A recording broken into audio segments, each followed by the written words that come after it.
It's Saturday night, ladies and gentlemen. You know what that means. The Blue Jays are 6 outs away from ending the Dodgers. Go Jays. I can't stand the Dodgers, man. Saturday night's main event in Utah. I don't know why this Utah thing is a thing, but we got 4 matches tonight, all championship matches, bookended by 2 world championship matches. Cody Rhodes versus Drew McIntyre, CM Punk, and Yeet Man for the World Heavyweight Championship in Utah.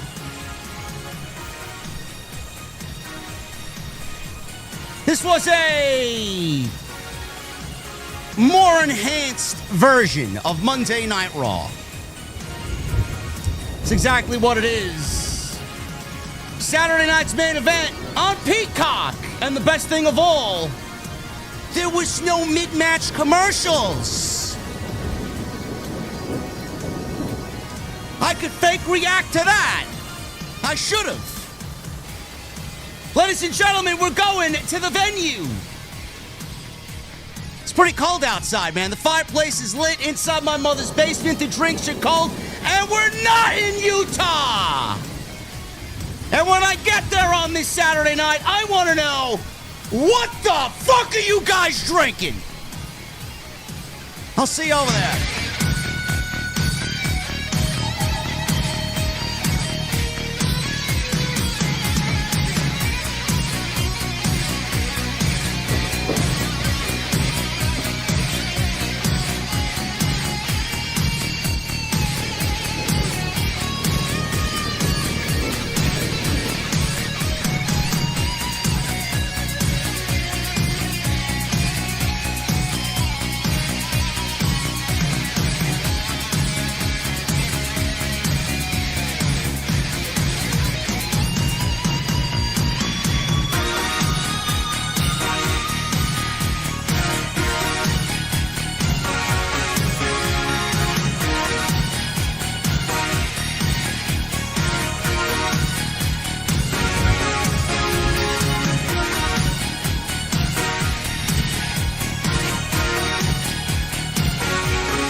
Why has Triple H been so successful?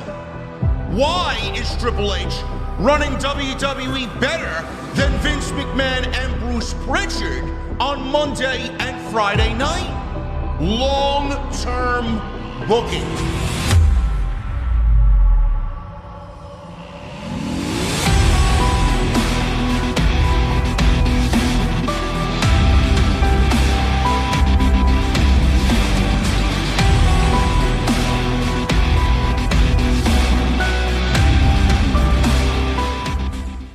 What is going on, guys? Thank you so very much for joining me right here on Saturday night. It is Saturday night's main event for your Saturday, November 1st, 2025. I am your host, JD from New York. As always, coming to you live from the OTS venue inside my mother's basement.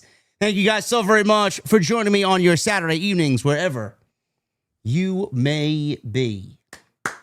World Series is on. I wanted to come on here a little bit earlier, but I figured it would be best live here on YouTube and live on Twitter to wait until a good time during the series, Game 7 between the Dodgers and the Blue Jays, to go live. And right now we're 6 outs away from the Blue Jays winning the 2025 World Series and ending the Dodgers season. And I can't wait to see that happen, or at least I can't wait to hear it happen and then watch the highlights of it happening after the stream is over. So that was the reasoning behind that. So I wanted to kind of push it so that really nothing else would interfere, because I know that's the big thing tonight. And I know if I went earlier and did the stream earlier, it would have probably resulted in lesser viewers. So hopefully I made the right decision. And I thank you guys for joining me here on this Saturday night. Saturday night's main event, I largely thought coming into tonight, we were looking at a very predictable show.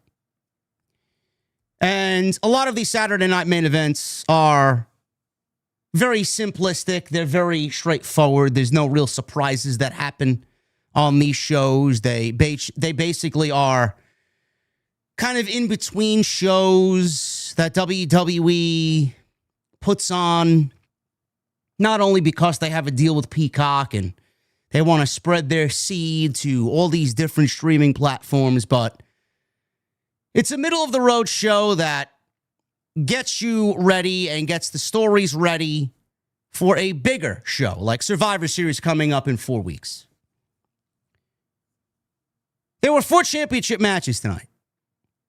I wish they would have added a 5th. I think a 5-match card for Saturday night's main event would have done them really good.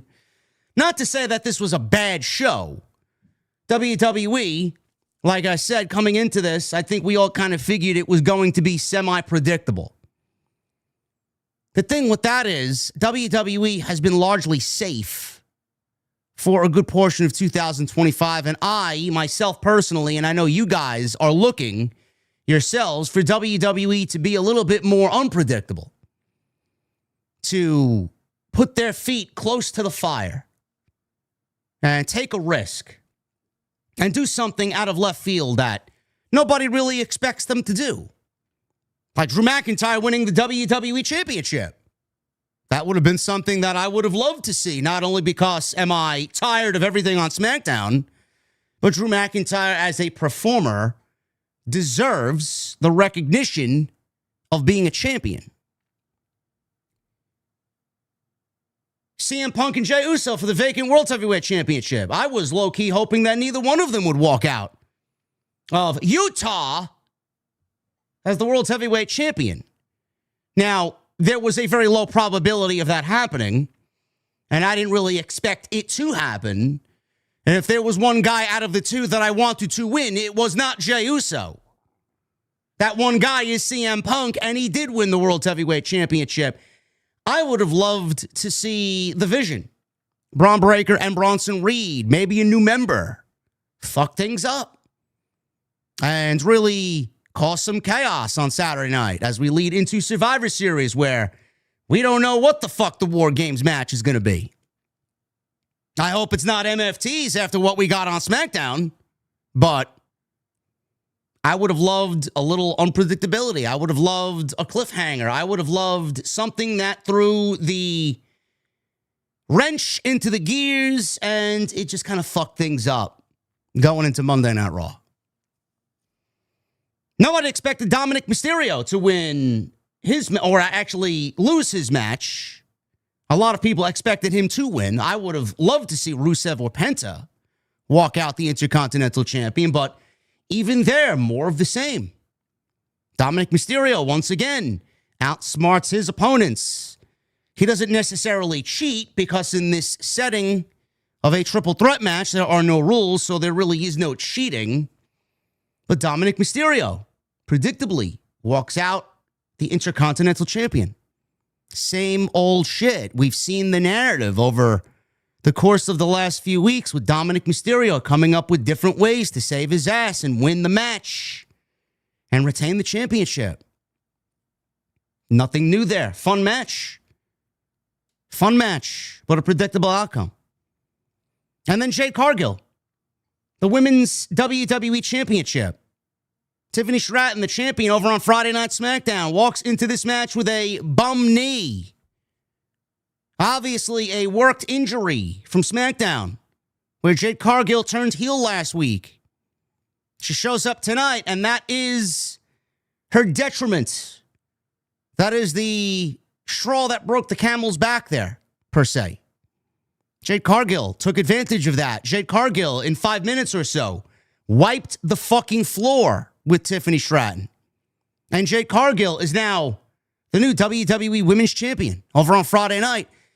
And the Jade Cargill, Bianca Belair showdown and the road to that happening, whether it's at WrestleMania or sometime before WrestleMania, that is now on the horizon as people get excited about that.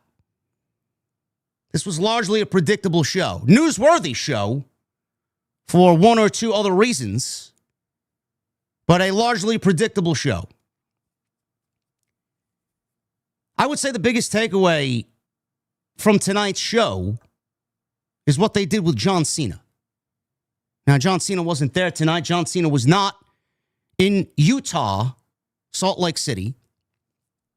But they did give you a little glimpse into where they're going into the next Saturday night's main event on December 13th, Washington, D.C., John Cena's final match ever for the WWE. His final match, period, in pro wrestling.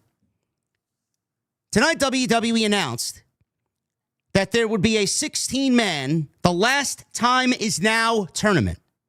16-man tournament to determine who will step in the ring and look at John Cena across from that ring at the Capital One Arena in Washington, D.C. on December 13th. The winner will get John Cena's final match on December 13th, Saturday night's main event. I, for one, love the idea. I think it's a great idea. We've talked about this for a couple of weeks now. We talked about this last week on TNT. I believe it was last week or the week before that, where the rumor was coming out that WWE wanted to do a tournament for John Cena and his final opponent.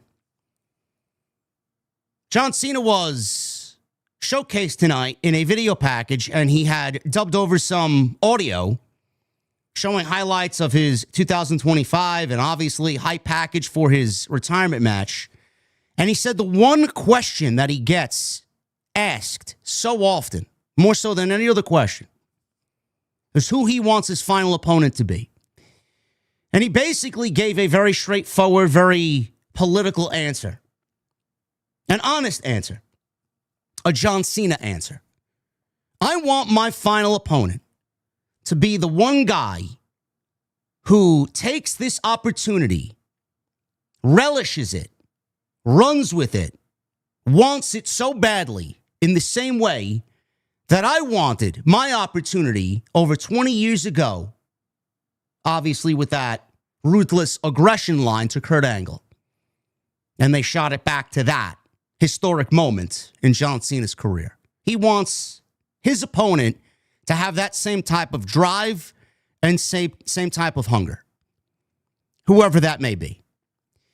Now, he also went on to give some information about what this is going to be, as far as who the 16 men will be. He says the 16 men will span across all three brands, Raw, SmackDown, NXT, and he even mentioned that there will be some open spots for people who aren't necessarily employed by WWE, which I'm assuming the IWC will run with and hopefully get their dreams, hopes all crushed, because that's exactly what they usually do. They put things out there and they wish for it so badly to happen, and when it doesn't happen, everybody goes and runs to social media to complain as to why those things never happened. No, Edge will not be in John Cena's final tournament. Adam Copeland will not be in the 16-man The Last Time Is Now tournament. No, Chris Jericho will not be in the 16-man The Last Time Is Now tournament. There, I saved you all of your fucking hopes and dreams. Neither one of those guys will be in the tournament. So this begs the question.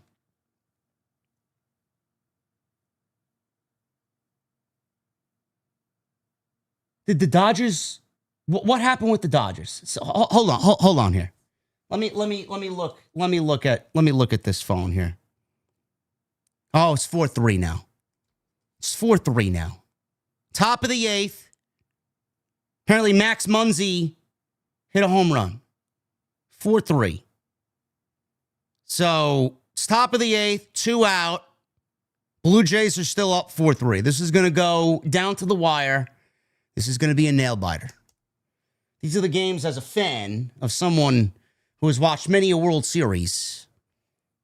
These are the games as a fan I do not like, especially a Game 7. I used to sit there with my fucking rosary beads, and I used to sit cross-legged on my grandma's rug or in front of my TV at the house when I was little. I would rock back and forth like fucking Mankind sitting in a basement somewhere, hoping and praying that things don't go awry and things don't get fucked up. We'll keep you guys posted throughout the night. So what I was saying is, this begs the question, who is now going to be in this tournament? Obviously, there are going to be some of the talent John Cena has had a very significant history with. Rusev. I'm assuming The Miz is going to be a part of that. I'm assuming Sheamus is going to be a part of that. I don't know if Drew McIntyre is going to be a part of that. He lost tonight. We'll talk about that. I hated that. Match was good. I hated the outcome. It's basically, and I said this weeks ago, this is basically WWE running back the same fucking story that they ran with Kevin Owens in the beginning of the year with Cody Rhodes. I hated the way that they had Drew McIntyre lose. Is McIntyre going to be part of that? He's asked for a match with John Cena. Going back to the beginning of the year, he wanted his name to be in discussion for a John Cena match. Are we going to see the Vision? Are we going to see Braun Breaker in that? Are we going to see maybe Dominik Mysterio as the Intercontinental Champion in that? Are we going to see Ilya Dragunov, the United States Champion, in that? You would think that they should be in that tournament. Who from NXT are you going to see in this tournament? We could see Ethan Page. He's the current NXT North American Champion. We could see Ricky Starks, who I would love to see in the tournament. He's the current NXT Men's World Champion. We could see maybe an up-and-comer. Maybe somebody like Miles Bourne. Maybe we could see Lexis King. Maybe we see Trick Williams in the tournament. Maybe we see Obafemi in the tournament. WWE has kept Obafemi off of television for several weeks now since he lost that world championship to Ricky Starks at No Mercy. Maybe we see Obafemi in the tournament, because I know a lot of people on social media are already drooling over the fact of a Gunther versus Obafemi final. The most interesting aspect of it all is who from the outside is going to be in this tournament. Who is not a part of the WWE that is going to be a part of this tournament? And I need to reiterate this again because there are some people who just don't understand and will never understand. Adam Copeland and Chris Jericho are not going to be in the tournament. MJF or any other AEW talent is not going to be a part of the tournament. New Japan talent like Tanahashi, who's retiring in January, is not going to be a part of the tournament. I'm thinking along the lines of Matt Cardona, who needs to be in the tournament. I don't give a fuck what they do. I don't give a shit how much money it takes.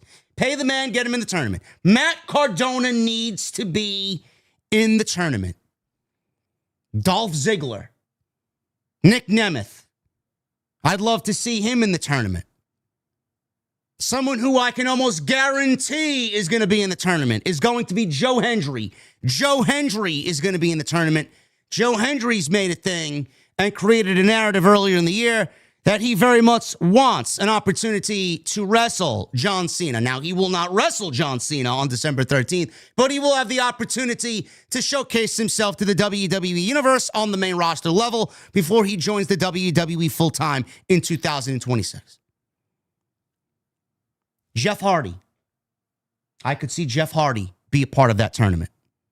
Hardy Boys they were the NXT Tag Team Champions. They did lose to Dark State at Halloween Havoc. But you think of the Hardys as WWE. I think of the Hardys as WWE, even though they are the TNA Tag Team Champions. They are multiple Tag Team Champions across a couple of independent promotions. They got their own Expedition of Gold narrative going about. I'd love to see Jeff Hardy in that tournament. I'd love to see someone like a Mike Santana in that tournament. Imagine Mike Santana, TNA World Heavyweight Champion, in that tournament, showcasing his skills, showing how great he is on a Monday night, on a Friday night. I'd love to see that. How about a returning Mustafa Ali, who apparently has got a contract coming up and is set to be a free agent potentially? Maybe he makes his way back to the WWE. He's been doing some great work. He's always been fucking fantastic. Always. He's even better now. There are talents that obviously you can take a pick of and make a banger tournament. And I hope WWE, I swear to God, man, at the end of all of this, there should be no AAA inclusion. I don't want to see Mr. Iguana in the fucking tournament. I don't want to see anybody from AAA in this tournament. Nobody. It needs to be as serious could be. You get one shot. John Cena's 2025, outside of the last 2 or 3 months, basically since SummerSlam, has largely been awful. Match with Cody Rhodes at SummerSlam was fucking great. One of the best matches of the entire year in pro wrestling. His match with Logan Paul at Clash in Paris was a fucking banger. His match with Sami Zayn on SmackDown was a banger. His match with AJ Styles was a banger. I don't give a shit what WWE's got planned for this tournament. The one thing that they need to do is make it a serious situation. You get one opportunity and you get one moment to create John Cena's final match. It should be taken as the most serious fucking thing on television outside of the 2 world championships. And here's the kicker, folks. WWE should have fun. I don't want to go into this tournament with it being uber predictable. I don't want to go into this tournament with it being something that I look at and I see, well, there's the 8 guys on one side, there's the 8 guys on the other, there's 16 men in total, and I could automatically predict what the fucking final is going to be. I don't want to look at a bracket where I know what the final is going to be before we even begin this 16-man tournament. Make it fun.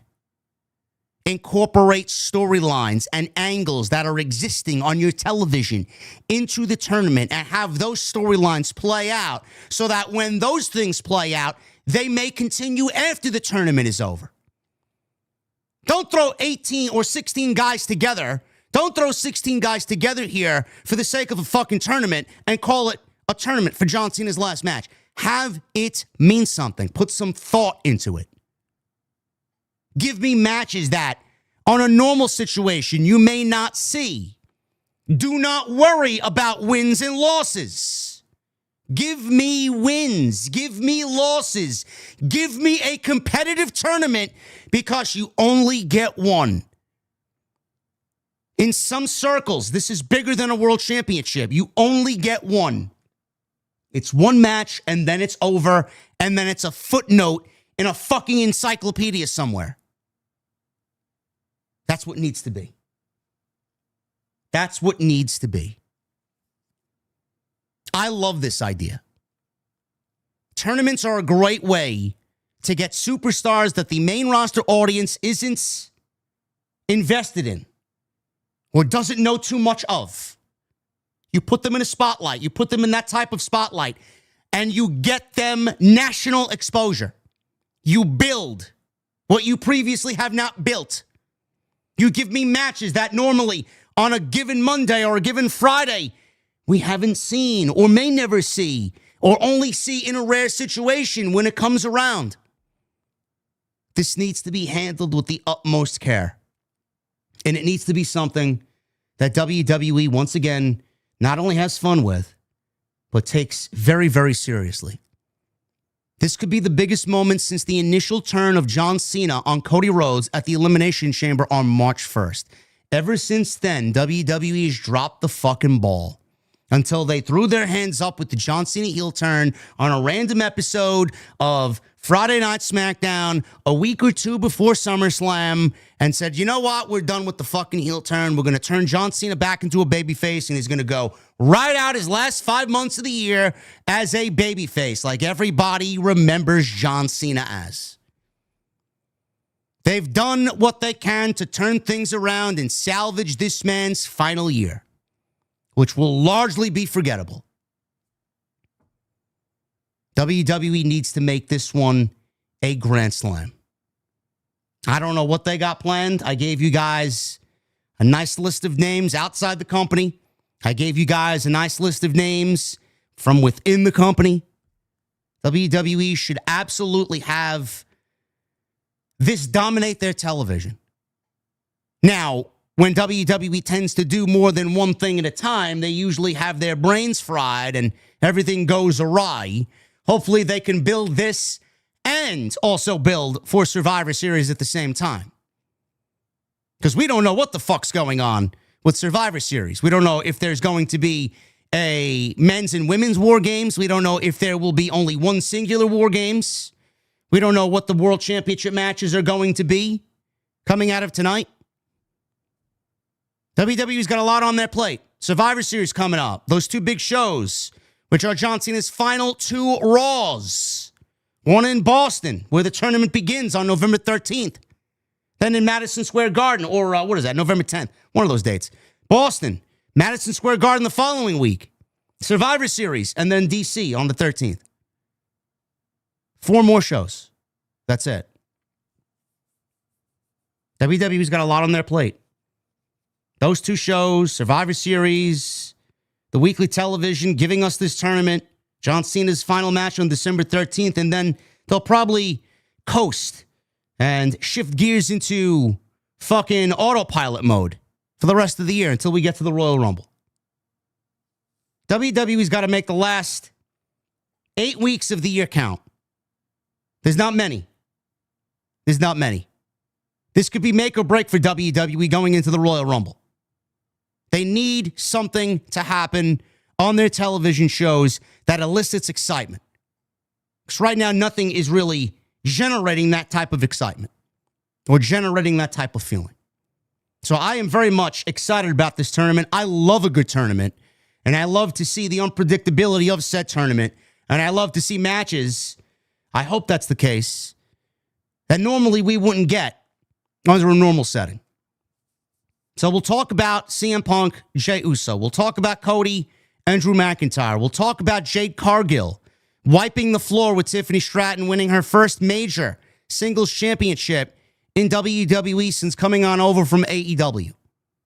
After tonight, the list of champions in WWE are certainly looking very much all elite.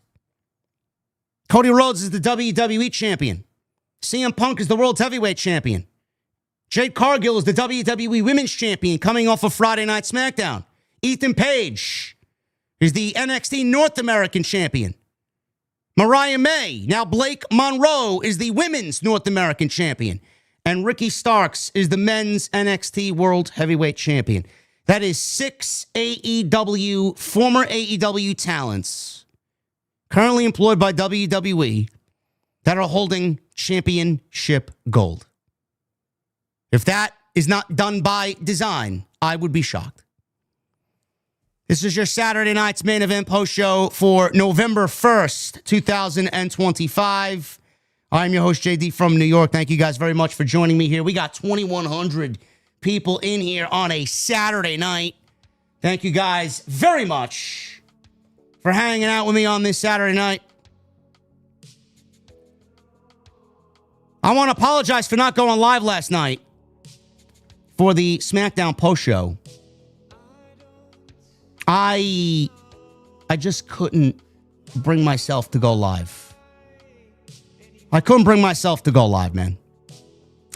And quite honestly, I watched that show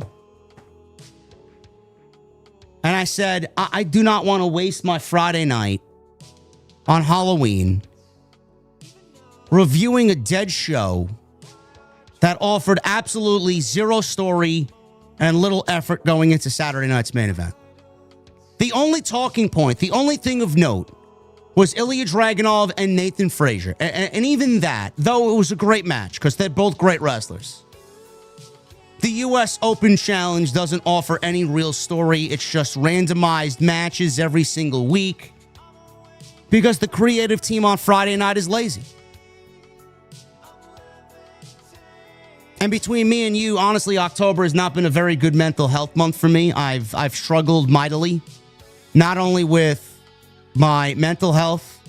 I have dipped in and out of feeling burnt out, depressed. My sleep schedule is completely fucked. So I said, you know what?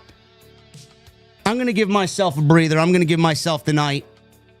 Instead, I turned my PlayStation 5 on and I played Battlefield 6 for a good 4 hours.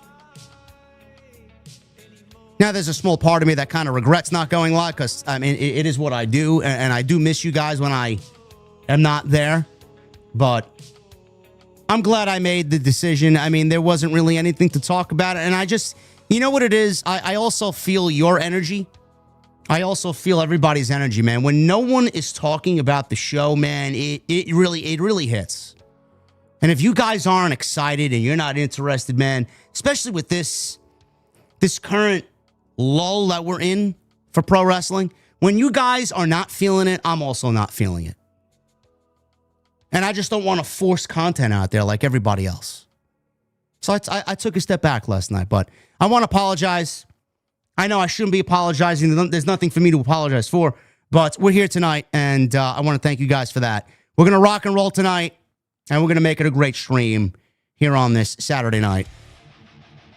Follow me on social media at JDfromNY206, Twitter, Instagram, TikTok, and Cameo. Hit that subscribe button down below. Turn on the bell for notifications. Go check out this week's content. There's some great content there. Tuesday Night Titans, the Dynamite post show. I kind of took it easy this past week, but if you guys missed those two streams, they are up on the channel right now. So go check all that stuff out. Hit that thumbs up. Let's try for 1,000 likes. We got 2,100 people in here, man. 1,000 likes is the goal.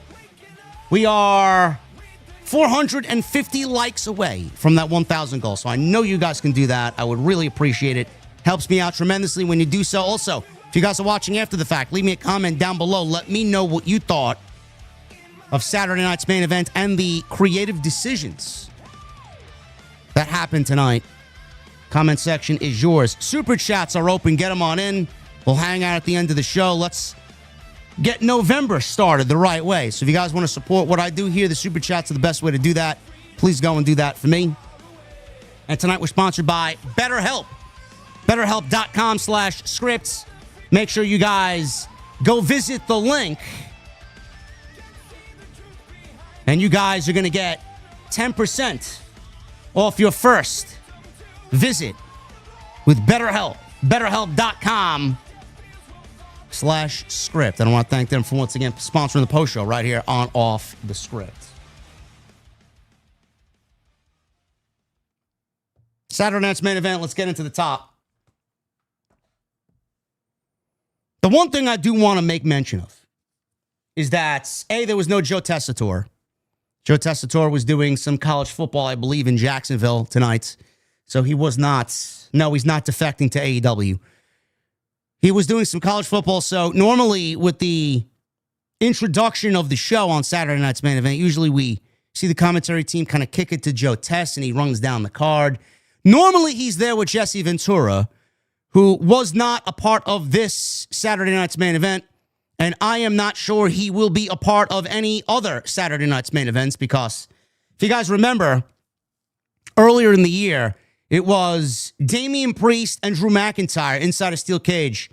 And ever since Jesse Ventura complained about the refereeing and the rules of a steel cage match, it almost feels like WWE brass silenced Jesse Ventura, took him off commentary because if you get out of line and you say things that you're not supposed to say while live on air and it makes the company look bad, I don't think you'll be invited back to do commentary for them. Sounds familiar. So no Jesse Ventura, no Joe Tess. The show was pretty stripped down to where it honestly felt like a enhanced version of Monday Night Raw, with obviously 4 championship matches. There was really no fluff. There was no in-between match segments like a promo of sorts. There wasn't anything like that. We got the old school logo. We got the old school music. We got the old school microphones that came down from the roof with Lillian Garcia doing the ring announcing. It was a very stripped down version of Saturday night's main event, only airing on Peacock. And if you guys are international, I'm assuming you could use a VPN to watch on Netflix or YouTube or whatever the case may be. They were not airing, at least here in the New York market, on NBC. And that was a killer for the show. There was nothing more than commercial after commercial after commercial.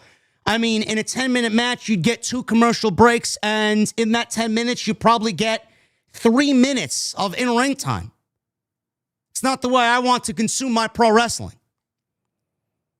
Saturday night's main event being moved to specifically Peacock in an exclusive role has been the best change of the show. There was no mid-match commercial. This felt like a mini PLE. Now, I wish that they would add another match to really kind of round it out. Monday Night Raw usually goes 2.5 hours. I don't know why we can't do the same thing for Saturday night's main event and just kind of make it feel like a bigger deal. It did feel like WWE put a card together. They threw 4 matches together, and they wanted to be off the air at 9 o'clock. Show started at 7, and they were off the air by 9 o'clock. But the best part of the show was that there was no mid-match commercials. You got everything that you got advertised in its entirety. And that is a welcome change. So I love that. No more mid-match commercials on these shows, and I'm glad to see that is not going to affect John Cena's final match. Because that was one thing we were all concerned with. How many commercials are going to be in John Cena's final match? Could go 20 fucking minutes and we'll be bombarded with 3 fucking commercials. Thank God. We did get commercials in between. We got the regular 3.5 minute block of 7 commercials in between, which is fine. It's the way it should be.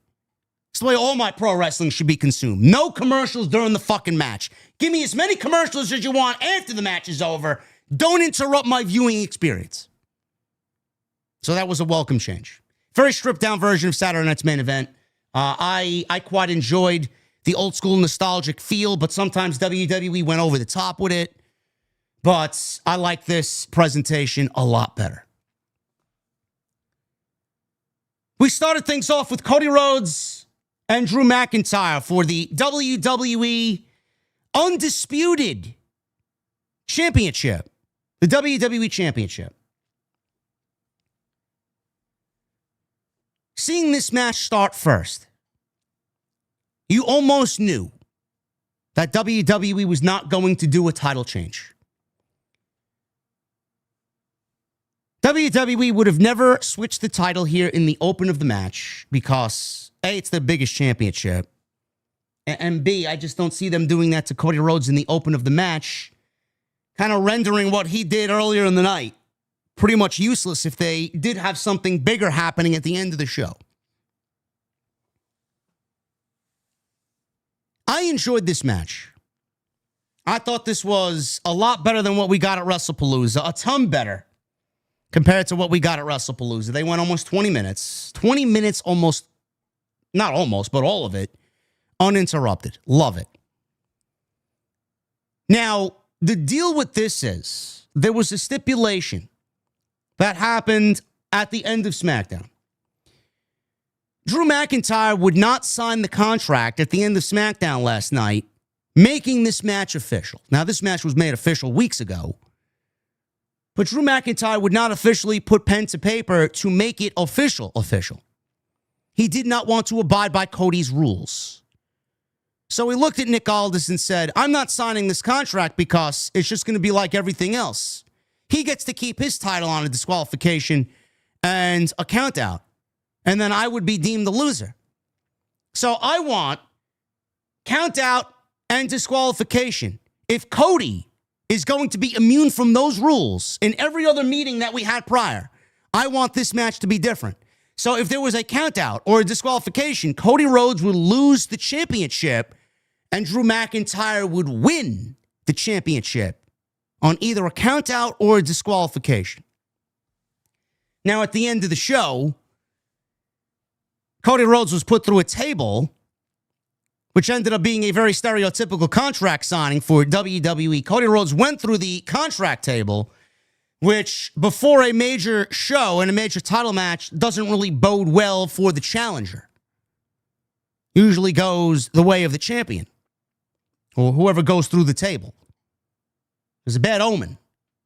Drew McIntyre even poked fun at that on social media after SmackDown ended.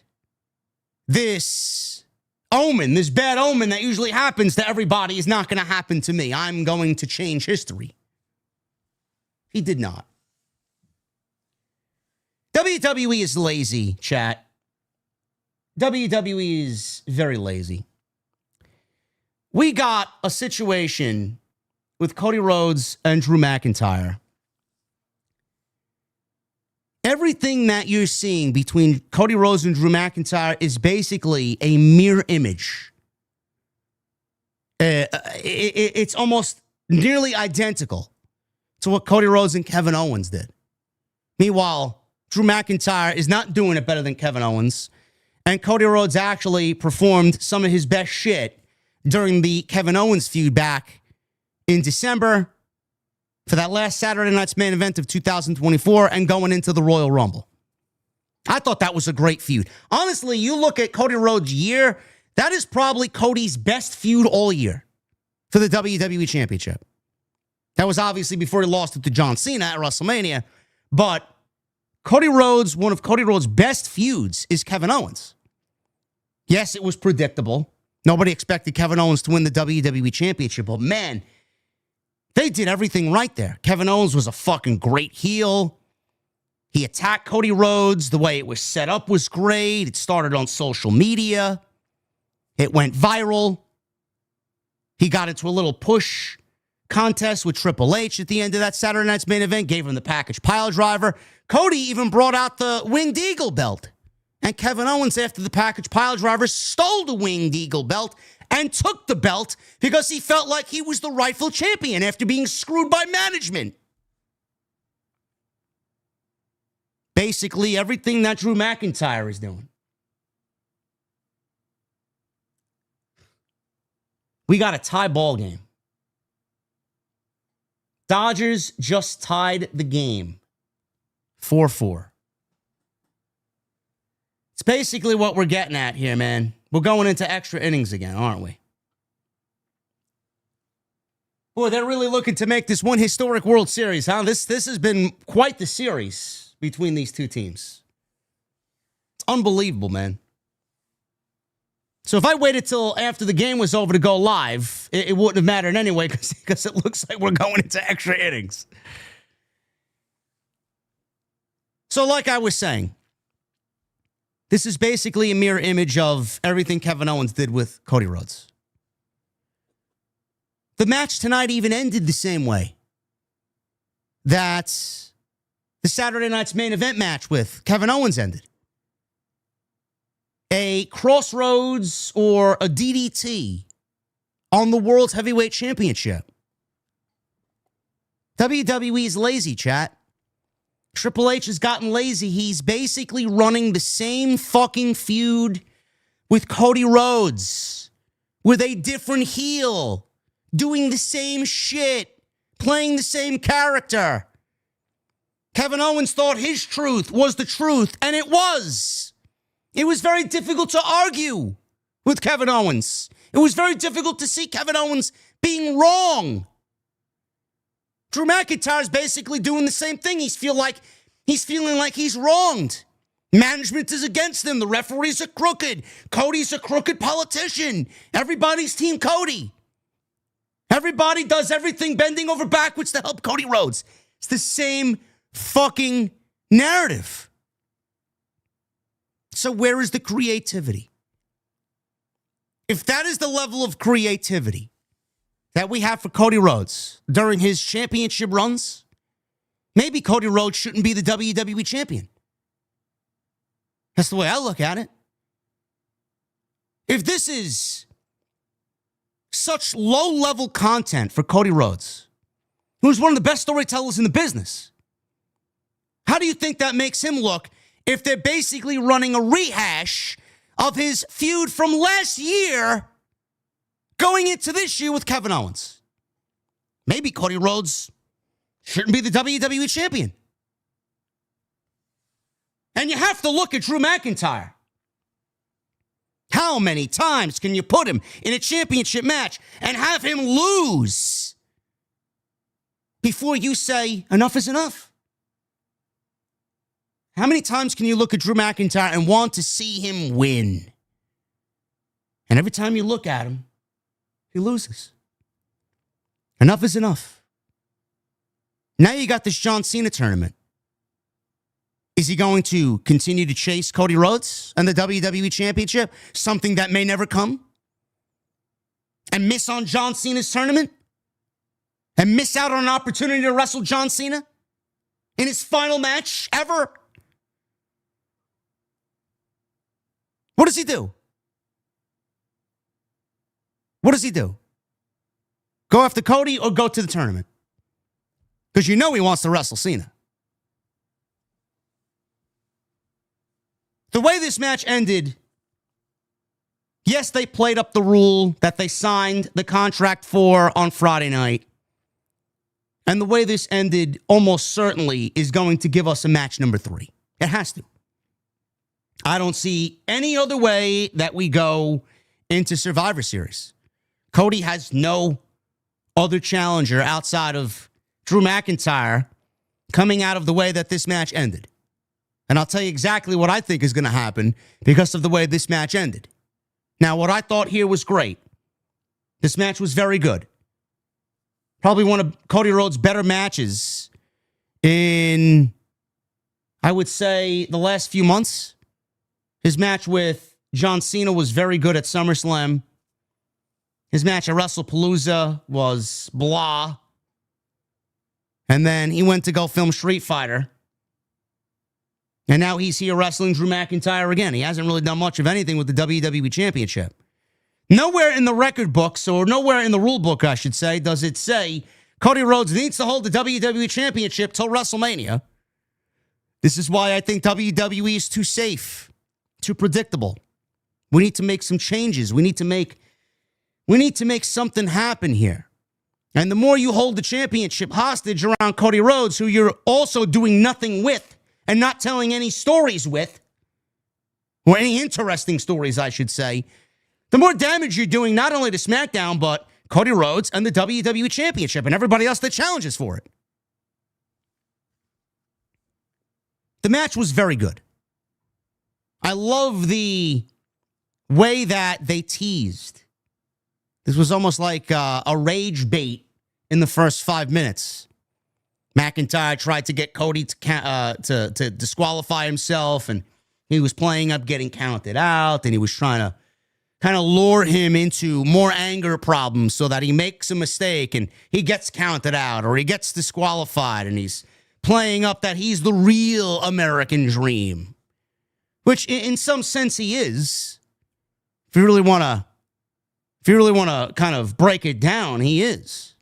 And whatever he said on Friday Night SmackDown at the end of that segment last night has some validity to it. He is the real American dream. This was a good match. Very good match. I did not expect a WWE champion in Drew McIntyre here with the way that this match ended up opening the show. Now, they made their entrance. The bell rang, and I love the fact that Cody actually charged at the bell. There was no,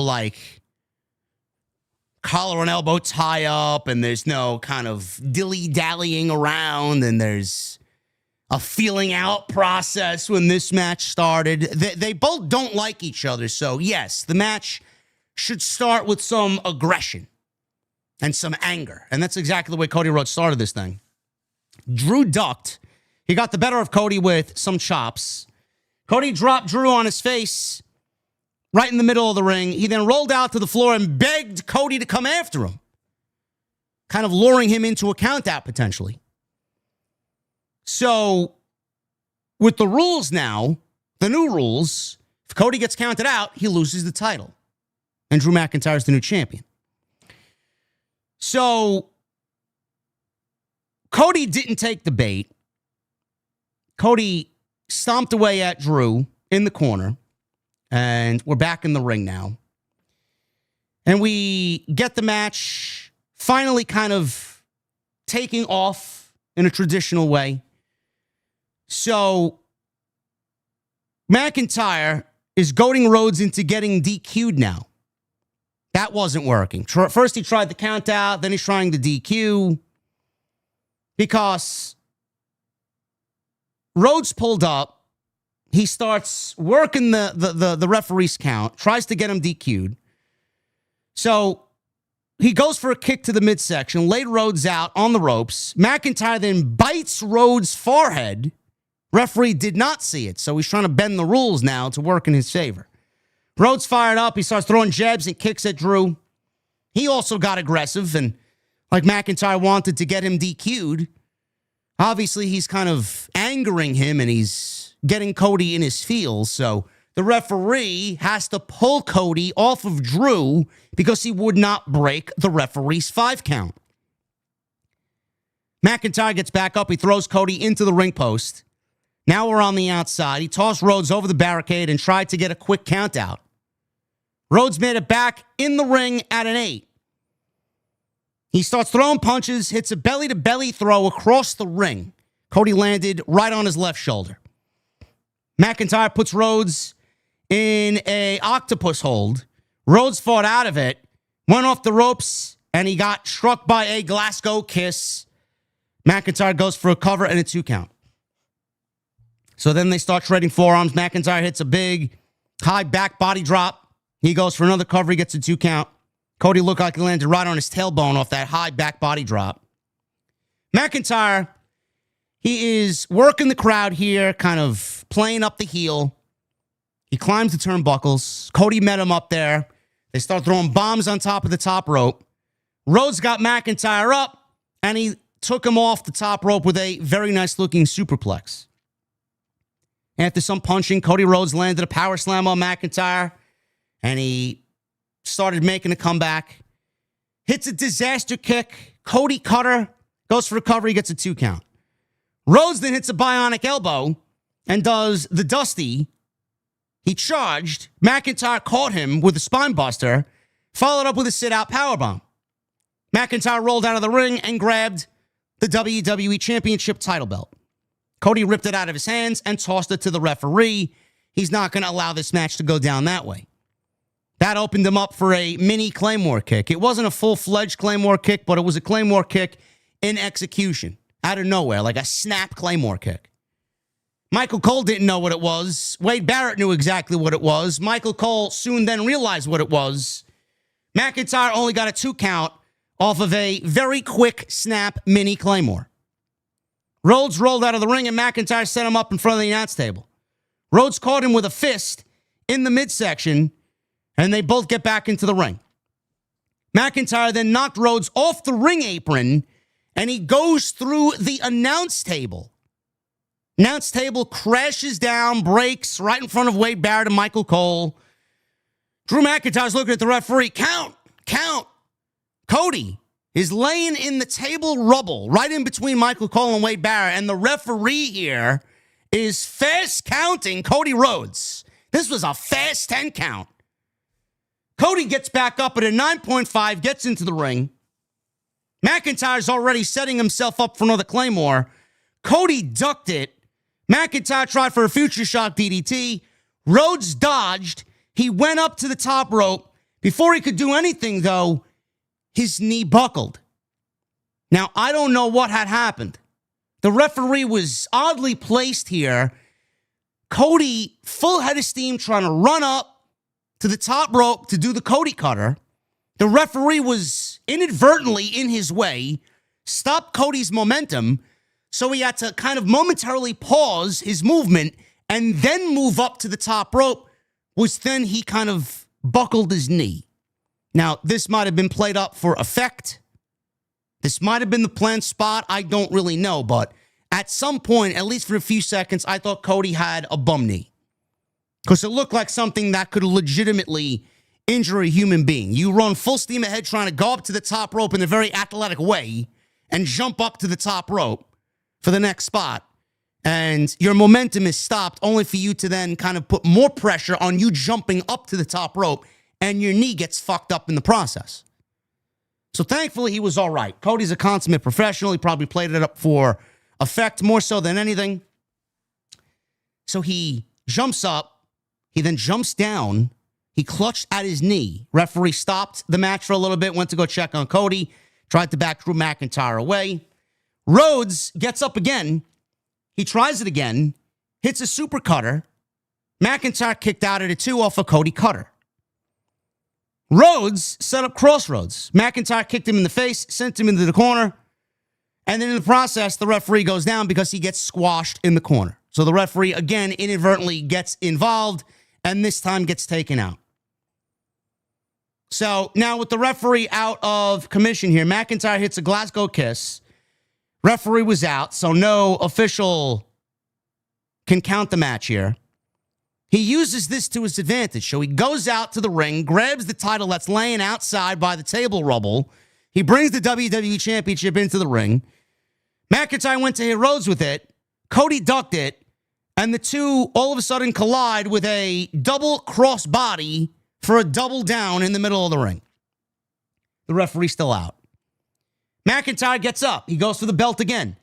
Rhodes managed to DDT him on the belt, throws the belt out of the ring.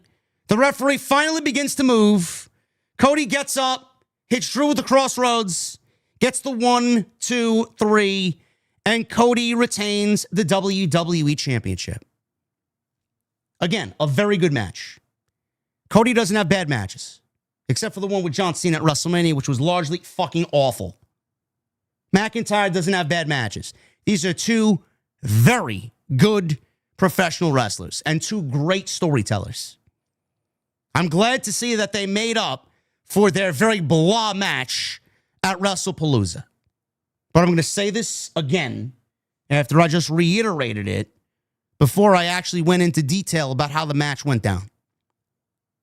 This writing, this story, and the way that everything is playing out with Cody Rhodes and Drew McIntyre is incredibly fucking lazy.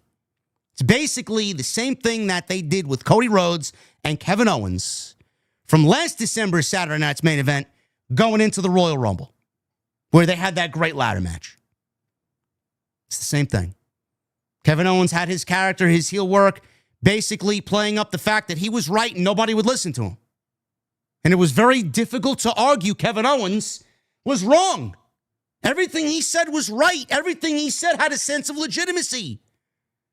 And now they're doing it in the same way with Drew McIntyre, where he feels like he's getting fucked over and over and over again. Referees, Cody cheating and using more of those heel tactics when he tries to be the good guy. Cody said last night, they said good guys finish last until you met me. Cody's basically parading around like a good guy and acting like a bad guy. Drew McIntyre is not wrong. Drew McIntyre's a loser, but he's not wrong. And I'm wondering when we're going to get Drew McIntyre not being wrong, but also a fucking WWE champion. When is it going to happen? When is it going to happen?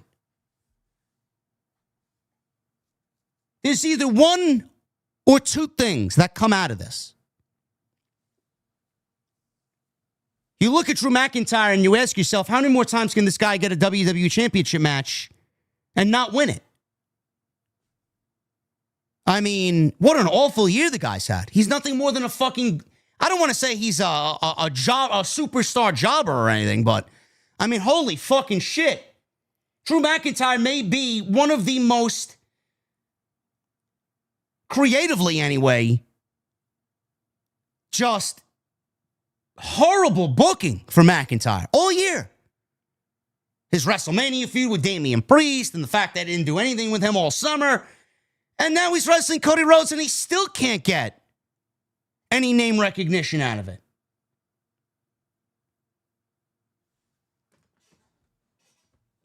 Uh-oh. Chat is saying bases loaded. Jay's got the bases loaded. Bottom of the ninth with one out. Oh my goodness. Bro, there may be a party. There may be a party in Toronto tonight. Chat will keep us updated. So when is Drew McIntyre going to get his due? One of two situations comes out of this. Drew McIntyre goes into the tournament and becomes one of the 16 to wrestle John Cena in his last match. And even then, I don't think he's going to win that. I don't think Drew McIntyre, even if he's in the tournament, is going to get John Cena for his final match. I don't. It's probably going to end up being Gunther.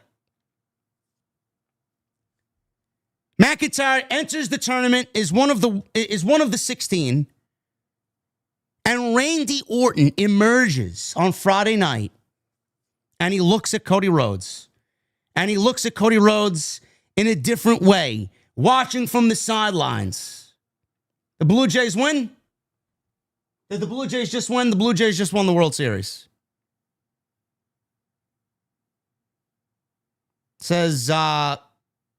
It says still bottom of the ninth, 4-4 on my phone. Nothing happened yet. Nothing's updated on my phone yet.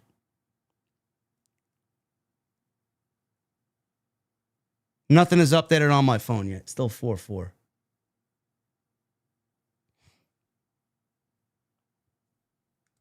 Nothing yet. All right, we'll keep an eye on that. So like I was saying, McIntyre in the tournament, and then Randy Orton emerges, watching from the shadows, watching Cody Rhodes cheat and take these heel ways out. Looking at Cody Rhodes lied to Randy Orton.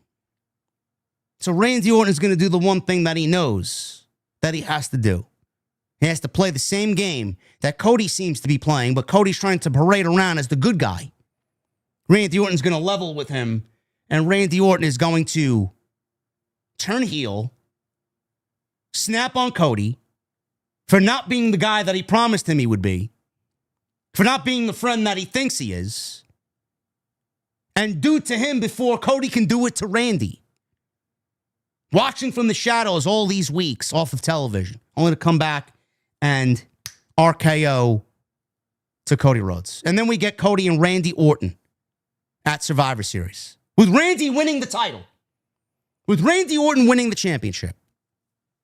Or we take the ending of this match where Cody used heel tactics behind the referee's back, cheated to win. Even though it was Drew McIntyre, they played up the narrative that Drew McIntyre was the one physically who brought the championship into the ring, and he brought it into the ring to use it, not Cody. But Cody used the belt. Cody used it to get an advantage. Cody used it knowing that he would win if he did. Because of the ending, we get a triple threat match between Drew McIntyre, Randy Orton, and Cody Rhodes, with Drew McIntyre winning the championship at Survivor Series. He doesn't need to hold it for long. With Drew McIntyre winning the championship and Randy Orton turning on Cody. That's what I would do. So it's one of two things. We're getting Cody, Randy, and McIntyre in the tournament to go wrestle John Cena, possibly at Saturday night's main event on December 13th, or McIntyre, Orton, Cody, triple threat match, Survivor Series, and Randy Orton being in that match, McIntyre could pin Randy Orton to become the WWE champion. He doesn't even necessarily have to pin Cody Rhodes. I don't know what's going on, man. 2 out now. Still 4-4, bottom of the 9th.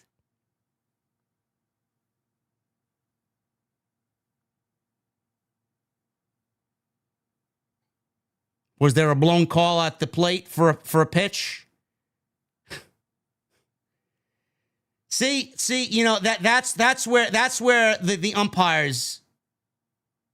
That's where the umpire. It looks like extra innings. It looks like extra innings.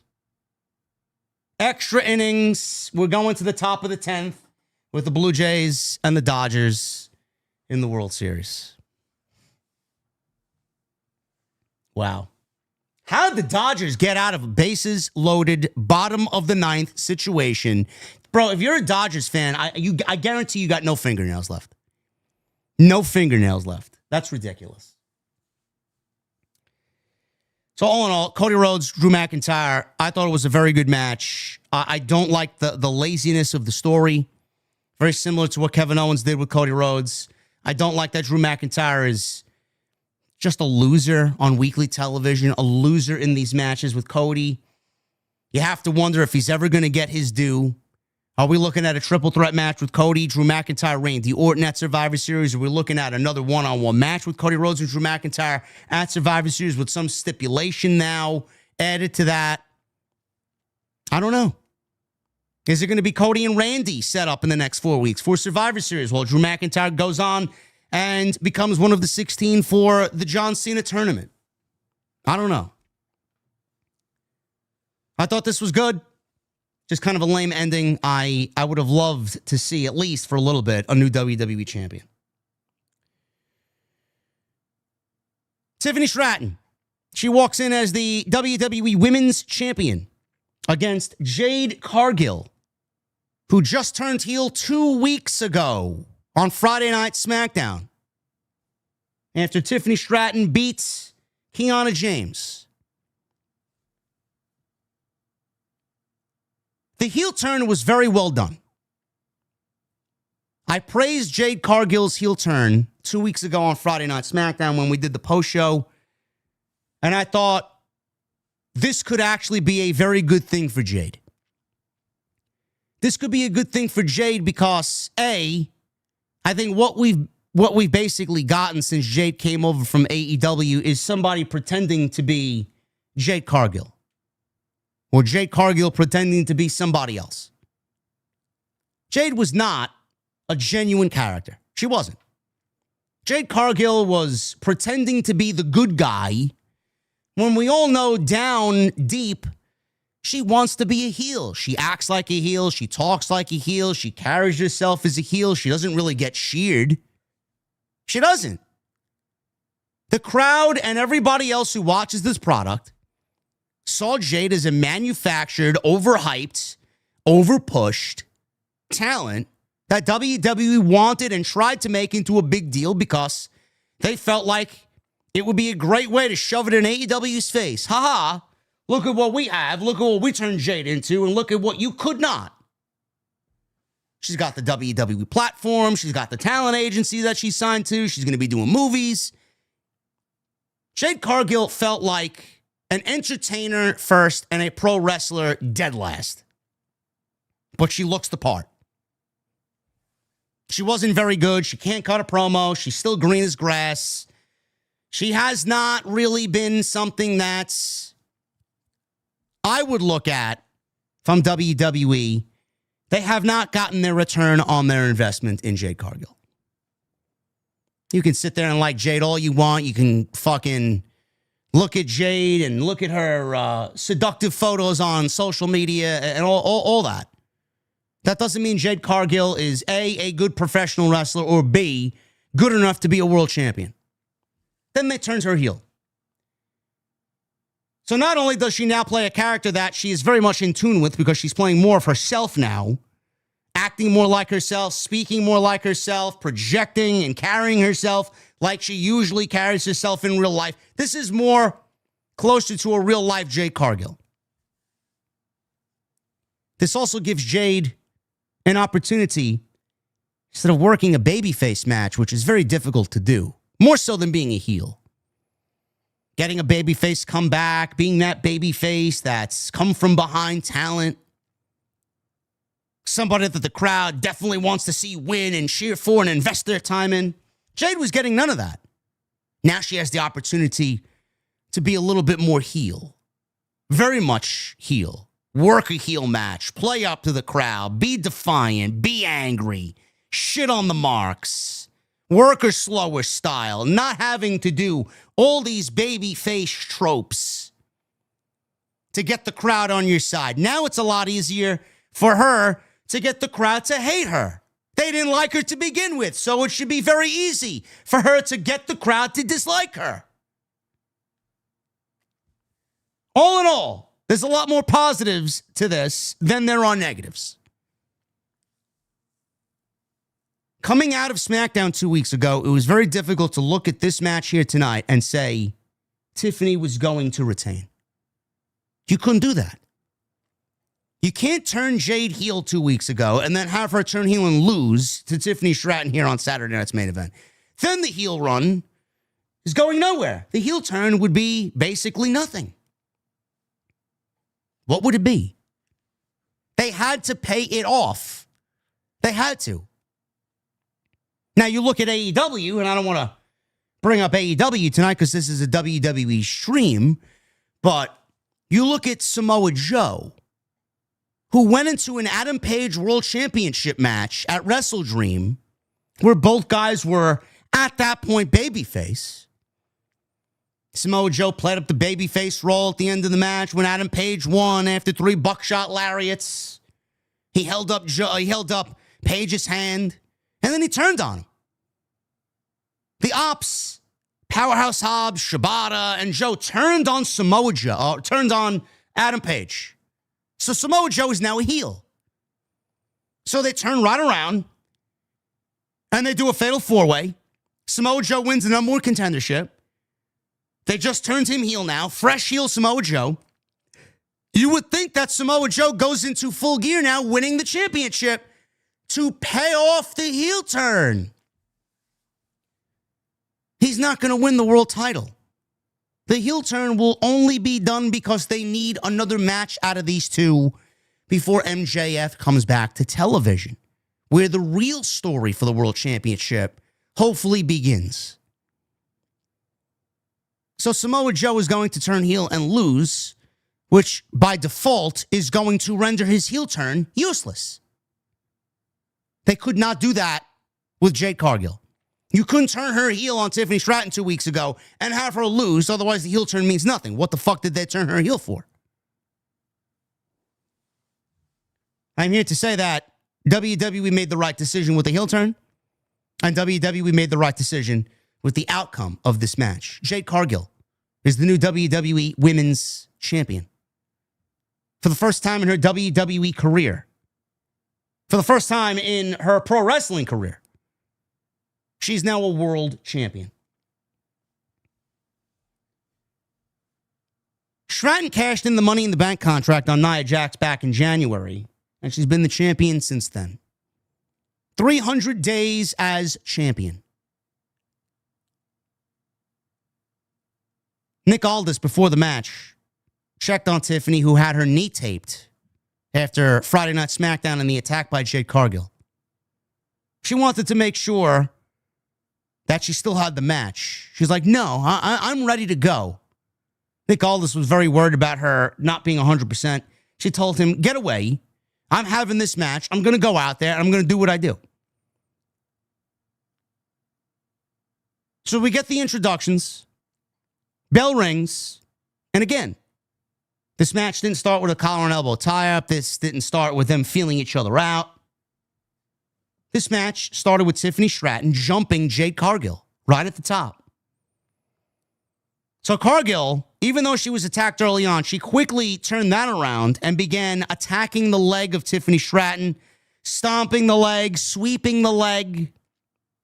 She grabbed Stratton and flattened her with a huge choke slam down to the ground. She then hit a pump handle flip slam for a 2 count. Cargill then threw Stratton across the ring into the corner. She charged. Stratton moved.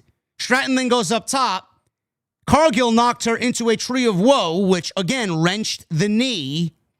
Cargill pulled Stratton out of the ring and dropped her headfirst onto the apron.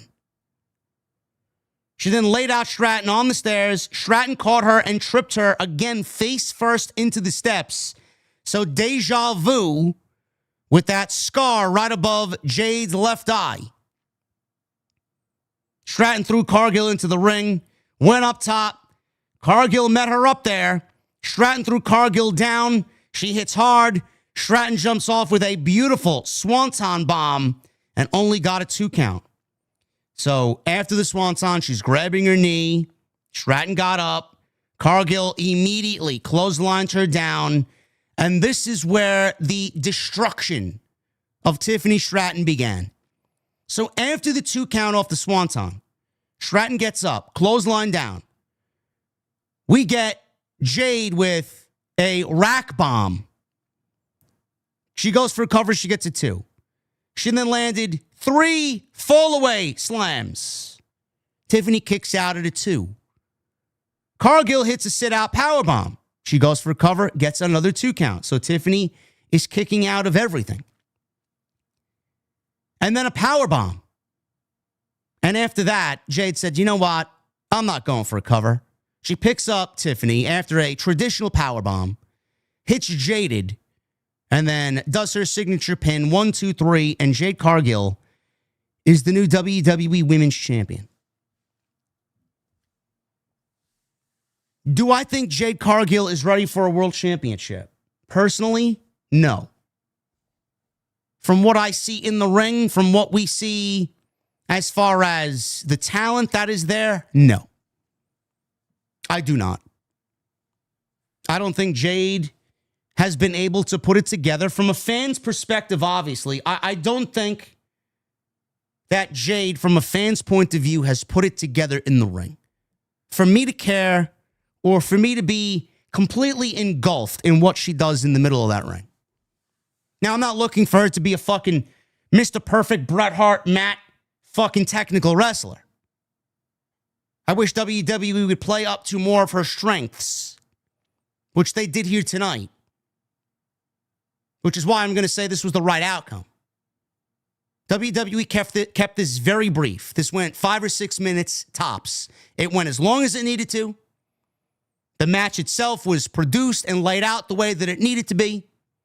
And Tiffany Stratton came into this with a bum knee. So not only did they protect Tiffany Stratton when she lost the belt, they gave her a reason. They gave her an out as to why she lost the title. They just didn't take the title off of Tiffany Stratton. They gave her a reason as to why she lost the title, while also enhancing Jade turning heel. They covered their bases. They laid it out. Match went 5 or 6 minutes. It was laid out perfectly. She got absolutely destroyed in the last 90 seconds of this match. And that's the way it needed to be. That's all you're going to get out of Jade Cargill. That is all you're going to get out of Jade. 5 or 6 minutes. I would not have Jade Cargill go out there and go more than 10. I would not have her go out there and try and wrestle for 15 or 20 minutes, depending on the opponent or the situation. These are the types of matches that we need. Full power on display, high energy, big offensive moves. Basically, the Goldberg model, but for Jade Cargill. That's it. This is exactly what we needed to have happen here. I have no problem with this. Now, I don't know what they do as far as her being the champion on Friday night and who's next. Maybe Tiffany gets a rematch and they kind of put the exclamation point on this Jade Cargill title run by having her beat Tiffany when she's now medically cleared, quote unquote, and back to good health, quote unquote. Otherwise, we're just going to be waiting a very, very long time for Jade Cargill and Bianca Belair, which is why they put the title on Jade. They're either going to do Bianca versus Jade, before WrestleMania, or they are going to set Bianca and Jade up for WrestleMania, with Jade obviously losing the championship to Bianca, as Bianca once again leads her division. I don't know when or where that's going to happen, but clearly that is the direction for Jade Cargill. So I have no problem with any of this. It was a very newsworthy moment. The match is exactly what it needed to be. I think people were getting a little bored of Tiffany Stratton as the champion. It's going to be interesting to see what WWE does with Jade as the champion. You can't really enhance Jade if your division is as terrible as it is on Friday night. There's nobody over there that I care to see in the ring with Jade Cargill. Nobody. So they obviously have some work to do. If they want this title reign to be semi-successful, you just can't put it on somebody that looks like a Greek goddess and is very statuesque. You got to build your division in order to make her look good. She's not going to thrive in the current conditions of which that SmackDown division is right now.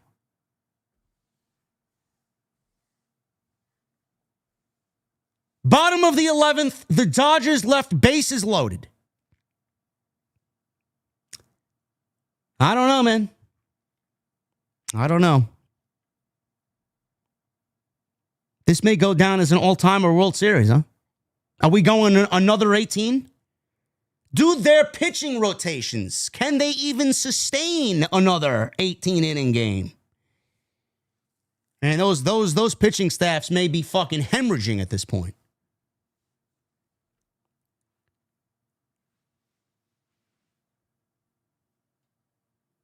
It was announced Saturday night's main event, the one obviously following John Cena's Washington, D.C. retirement, is going to be coming to Montreal, Quebec. So I'm assuming that's going to be the one in... Are we going to get one in January? When do you think we get a Saturday night's main event? January? February, maybe? Maybe after the Rumble. Maybe in between the Rumble and the Chamber, is what I'm guessing. Triple threat match. Dominik Mysterio defends the Intercontinental Championship against Penta and Rusev. No rules here. Dominik has beat Penta. Dominik has beat Rusev. Dominik has cheated and taken the cheap way out against both, which is why we are here. January before the Rumble. Excellent. Thank you, guys. I love the chat. The chat's always quick, man. January 24th. January 24th for Saturday night's main event. A week before the Rumble. Gotta love it.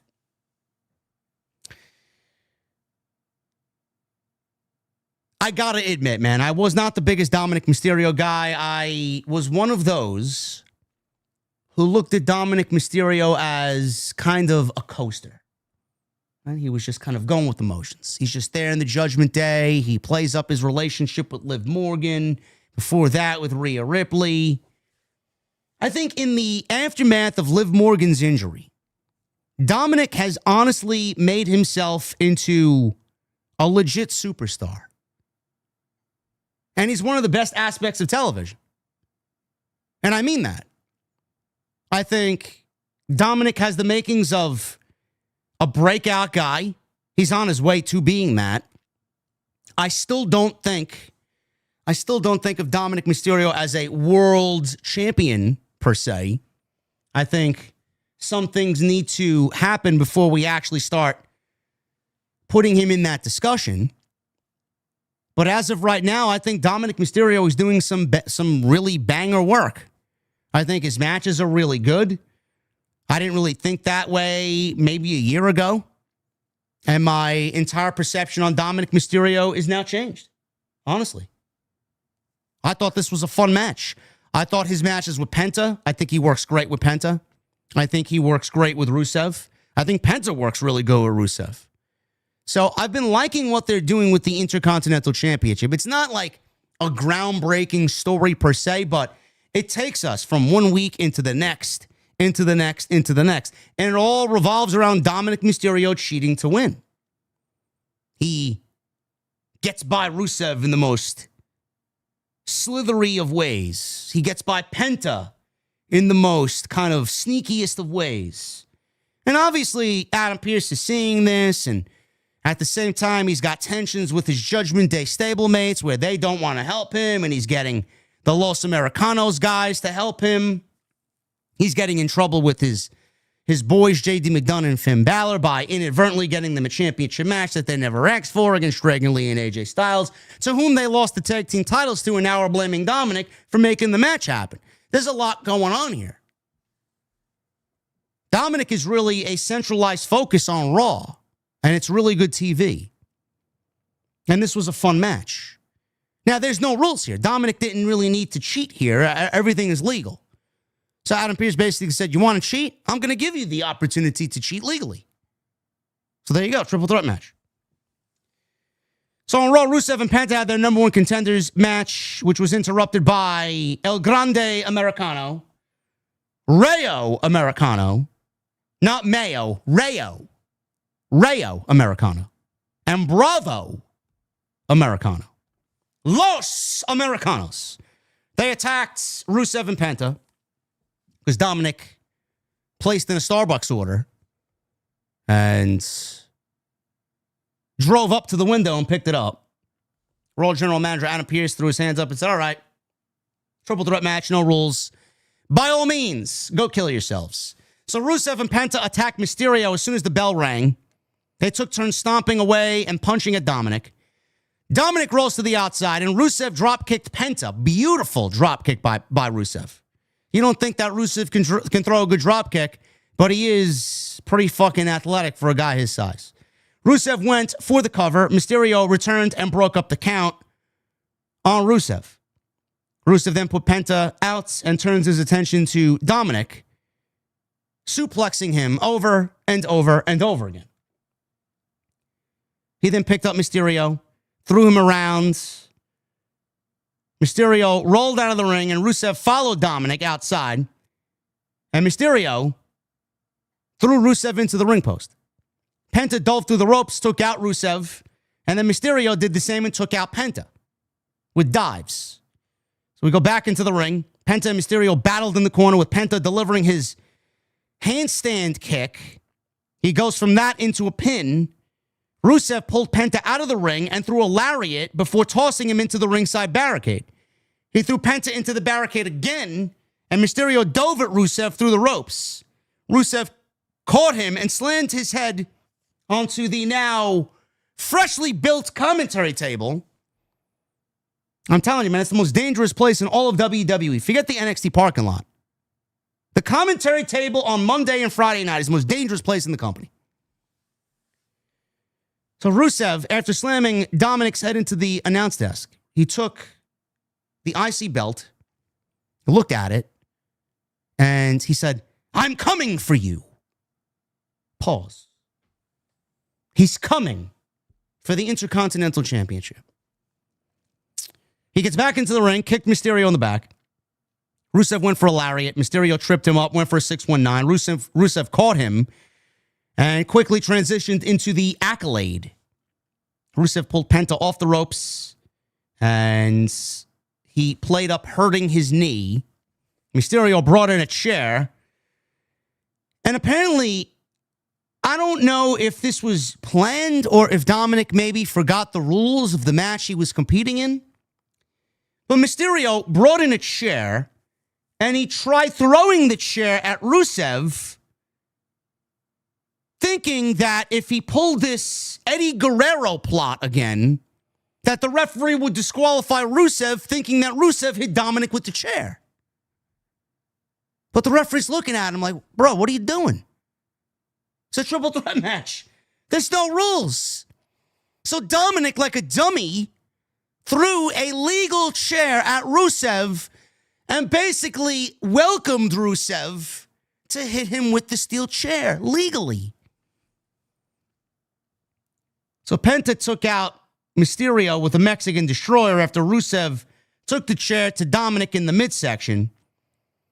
Took out Mysterio with a Mexican Destroyer and then hit a Tornado DDT on Rusev. Penta went for a Destroyer on Rusev, but he caught him and hit an Alabama slam. Penta then hit a big sit-out driver on Rusev, but Rusev kicked out at it too. Penta went up top again, leapt off, and Rusev caught him with a Machka kick. He put him in the Accolade, and the bell rings. So the bell rings with Rusev putting the Accolade on Penta, but the bell didn't officially ring.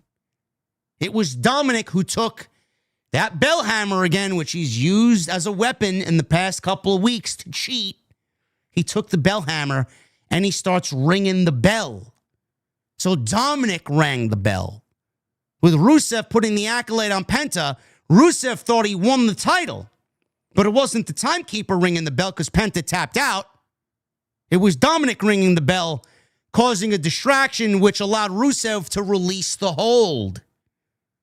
So Rusev released the Accolade thinking he won the match. So I knew exactly what was going on here as soon as I seen Dominik.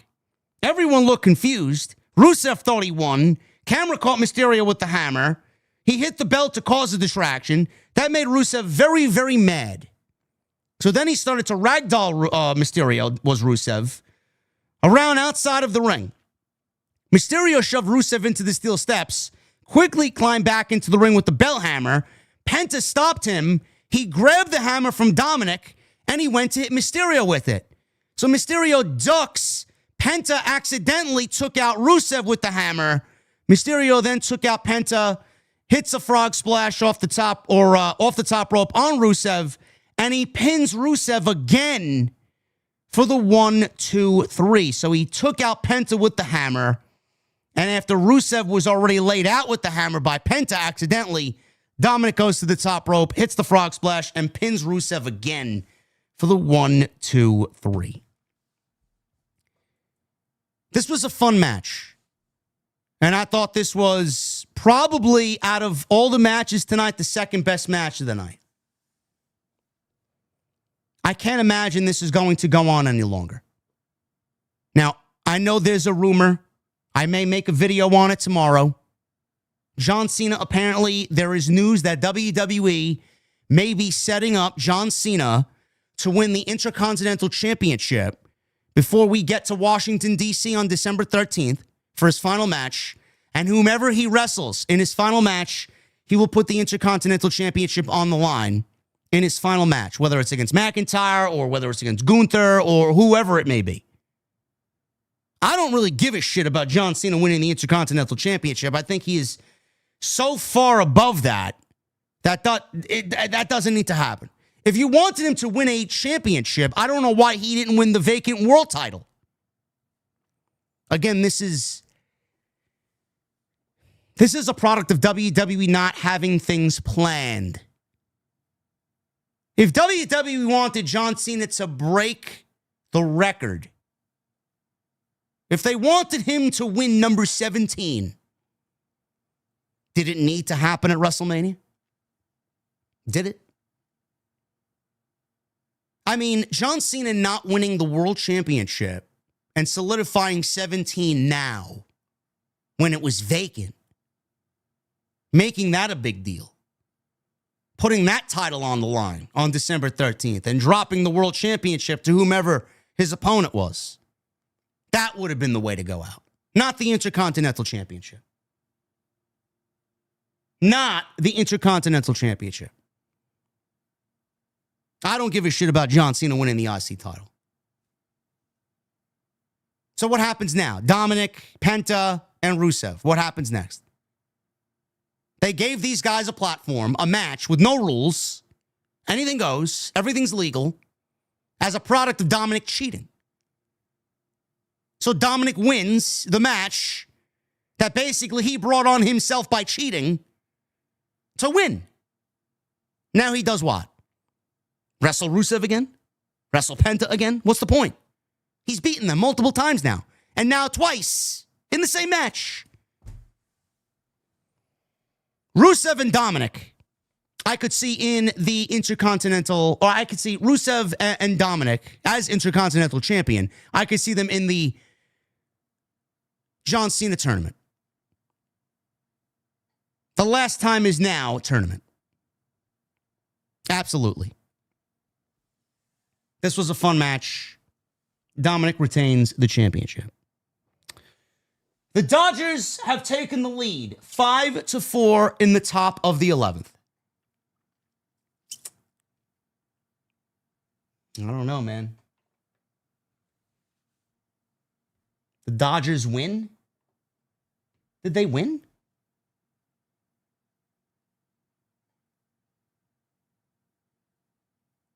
The Dodgers didn't win yet. We have a bottom of the 11th to go, chat. The Dodgers did not win yet. The game is not over, especially in a playoff game. The game is not over until the final out is recorded. 3 more outs.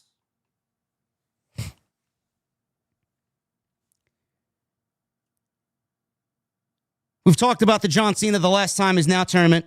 Promo aired for Saturday night's main event on December 13th.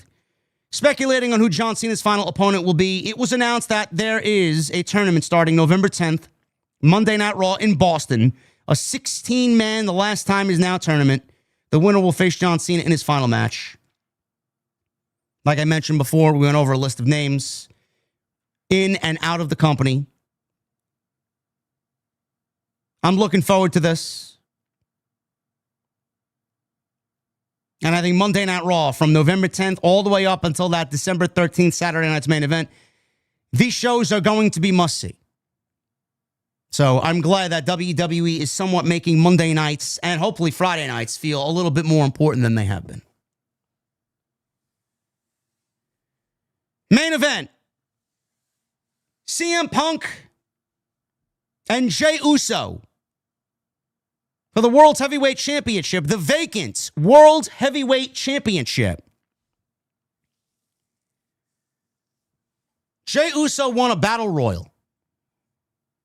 He won a battle royal a couple of weeks ago on Monday Night Raw to earn the opportunity to wrestle CM Punk for the vacant championship. He eliminated his brother and LA Knight at the same time to win the battle royal.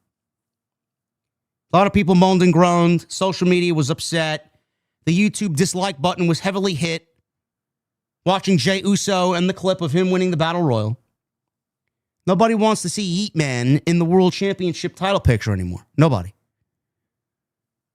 CM Punk won a triple threat match between himself, LA Knight, and Jey Uso before that, and he was just waiting on the situation. It was that same night where the Vision turned on Seth Rollins and basically removed him from their vision of WWE moving on into the future. Rollins was legitimately injured. I think now some people even coming into this match kind of still thought that this was all a work and that Rollins' injury was another ploy for the Vision and they were going to pull a fast one on CM Punk. I think at the end of this match when you saw that Jey Uso and CM Punk were the title match and that they stripped Rollins, that things were a little bit more real this time around. That the injury was legitimate. I think Rollins was just even on a platform. I'm not talking about the Bears, the Chicago Bears, talking about NFL. I think he said he's going to be out for at least 6 months. So by that time frame, we're looking at November, December, January, February, March. He may be looking at a possible WrestleMania return. Maybe.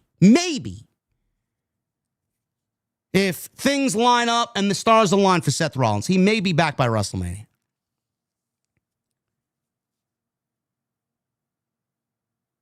I was hoping that WWE would pull a fast one on us, that we'd get some sort of cliffhanger, that we'd get some sort of really chaotic finish here, and that there'd be a non-finish. Neither CM Punk or Jey Uso would win the World Championship.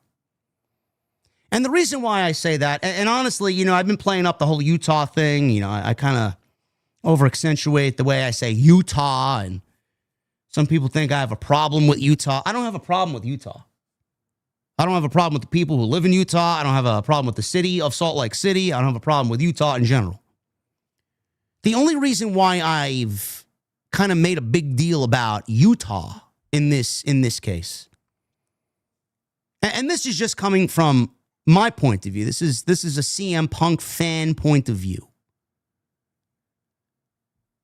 I don't want, or I didn't want, I can't change now what we saw today, I didn't want CM Punk to win the World Heavyweight Championship out of the two championships that WWE has at the top of their card.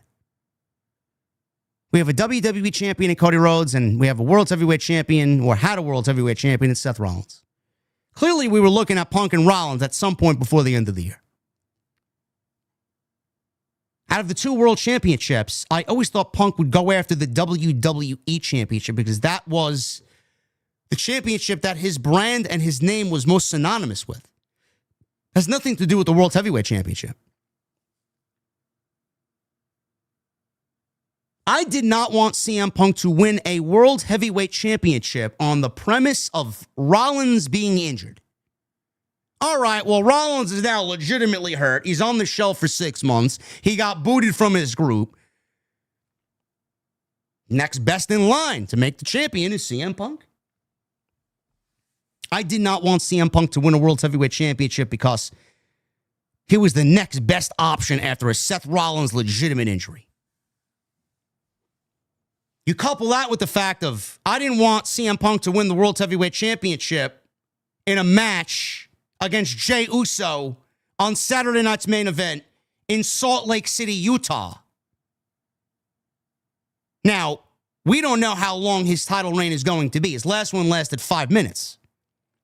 This one has automatically lasted longer than his title reign coming out of SummerSlam. It's 500 times longer than the one that at SummerSlam by now. He is above that. He is above that championship. Cody Rhodes is the WWE champion. He is the top guy. CM Punk is now holding a secondary world championship. By default, CM Punk is a secondary champion in the company. Now, I'm still holding out hope. Personally, I mentioned this with Solid Monster on Tuesday Night Titans. I'm going to continue mentioning it. With the Elimination Chamber in Chicago, I don't find it to be a good thing if CM Punk is not in that Elimination Chamber, winning the chamber in Chicago and then going on to wrestle Cody Rhodes at WrestleMania. I feel like we need that this year. But WWE already gave him a world championship. WWE already crowned him as a world champion. He's on Raw. He's solidly on Monday Night Raw. How do we get him on Friday Night SmackDown to challenge Cody Rhodes? Why would they do that now? Are they going to hold him as the world champion going into WrestleMania? What exactly are we planning here? He's already won the world championship. He's the world heavyweight champion, and winning the WWE championship, if that ever happens, is going to seem... It's going to seem less than because he's already won the world heavyweight championship. These are the things that I think about, and this is the reason why I've constantly said I don't want him winning the World Heavyweight Championship. I don't want him winning the World Heavyweight Championship in Salt Lake City, Utah, on a Saturday night's main event in a match against Jey Uso. But I guess they had no other option.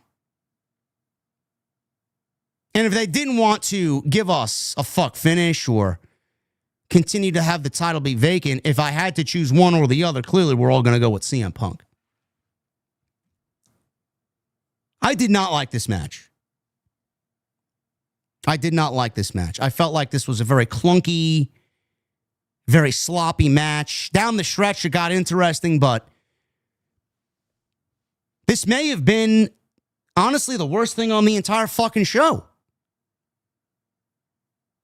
This was, some people were saying this was Jey Uso's best match. I don't know what the fuck these people were watching. This was a clunky, sloppy mess from both Jey and CM Punk. And part of the reason I say that about CM Punk is I'm not even blaming CM Punk. I'm blaming Jey Uso. Bro, the Jey Uso experiment is over.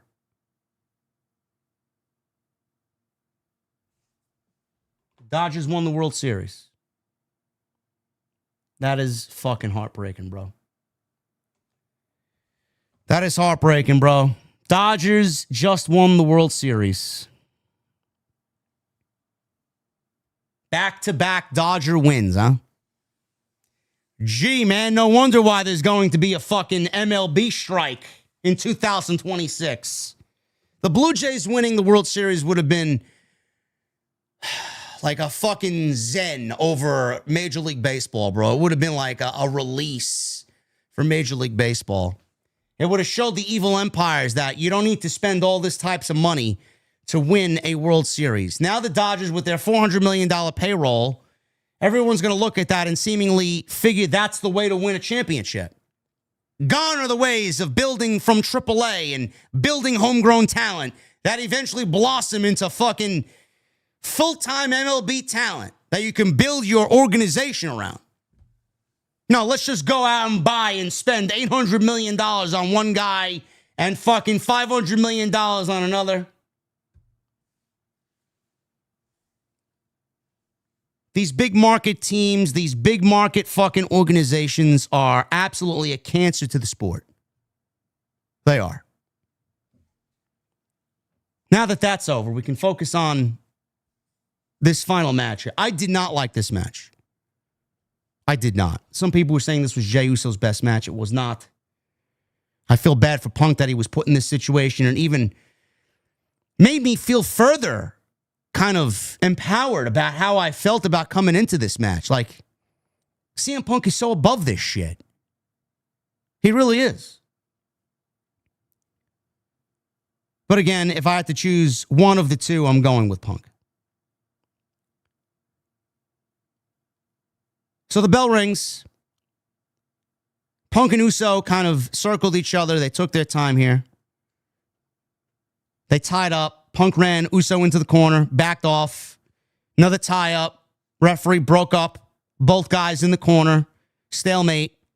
Uso gave Punk a shove. Punk tried to quickly hit a GTS. Uso wiggled out of it. They tie up again. This time Punk's got Uso's arm in a wrist lock. Punk went for a quick cover early on. He put Uso in a headlock, transitioned into working over the arm again. He came off the ropes. Uso intercepted with a crossbody. Jay's in charge now. Stomped Punk. Kept him off his feet. He then listened to the crowd as the crowd was, who, by the way, Utah last night for SmackDown was awful. And tonight, they were a little bit better, but still bad. Salt Lake City is not a pro wrestling town. And they definitely showed you that over the last 48 hours. So the crowd is starting to chant CM Punk, CM Punk. Uso was kind of taken aback by that. Punk, after Uso was looking around at the crowd chanting CM Punk's name, he tried for another GTS. He didn't hit it. Uso rolled out of the ring. Uso climbed back in through the ropes. They tied up again. Punk started throwing forearms, dropped a couple of elbows, hits a neck breaker. He couldn't get a cover. Uso seemed dazed as Punk started throwing some chops. Punk then charged, and Uso caught him with the Samoan drop. Uso went for a spear. Punk caught him with a neck breaker. So the match slowed down even more. Punk controlled the match now, put Uso in a crossface.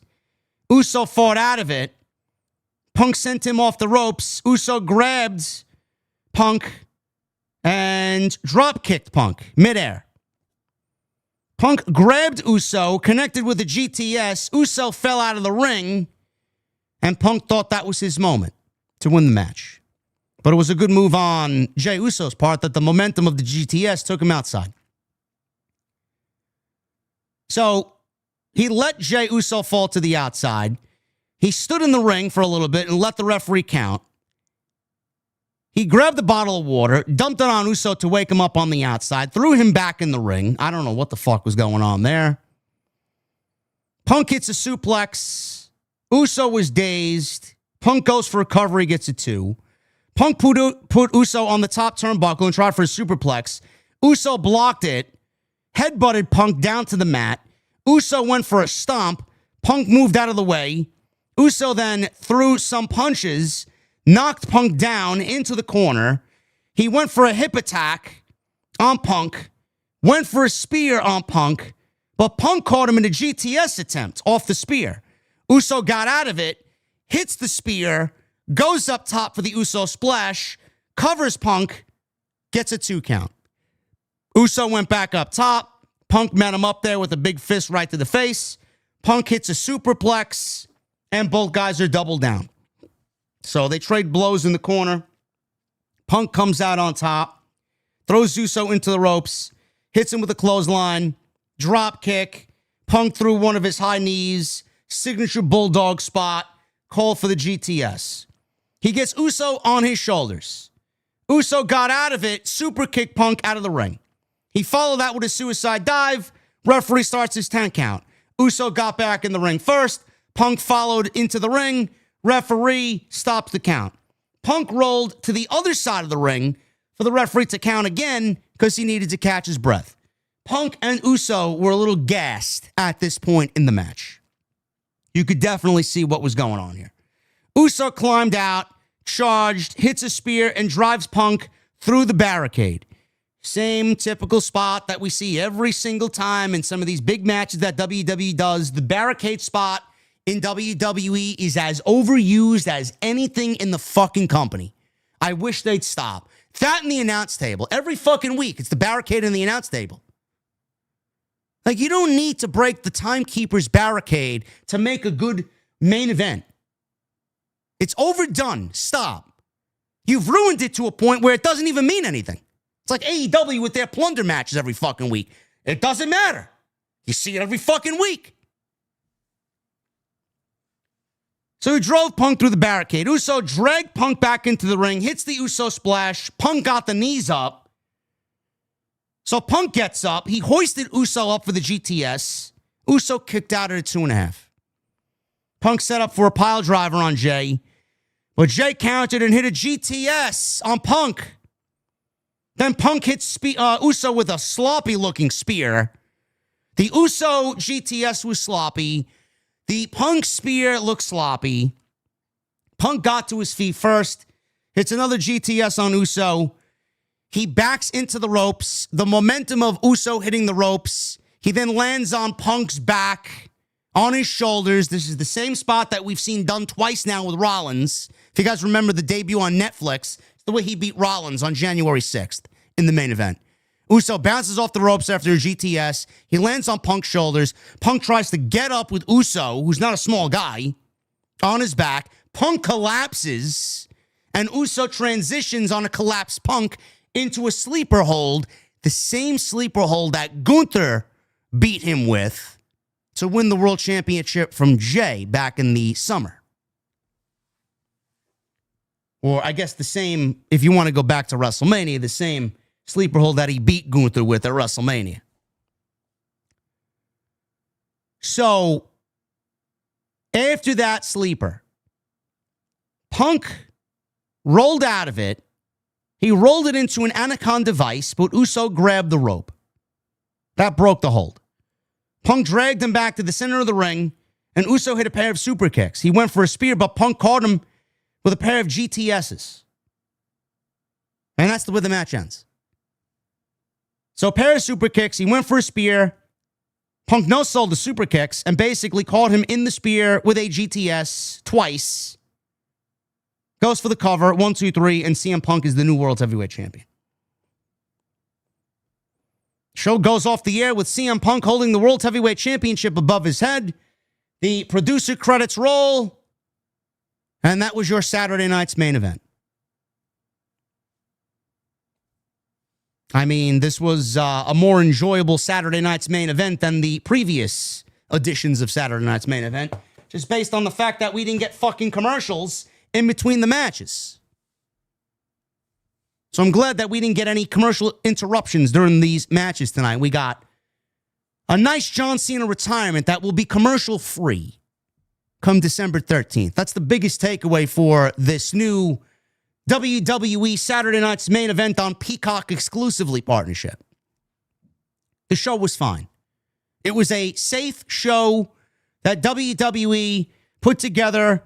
We got 2 new champions crowns and 2 in Dominik and Cody that retained their championship. So they tried to make it a big deal by having a vacant title on the line with CM Punk winning the World Heavyweight Championship and Jade Cargill solidifying her heel turn as the new WWE Women's Champion by beating Tiffany Stratton. But this was nothing more than a more enhanced version of Monday Night Raw. I wish they'd add another match and make these feel a little bit more, less house showy and more like a PLE. I would legitimately make them feel like not a PLE, but a PLE at the same time.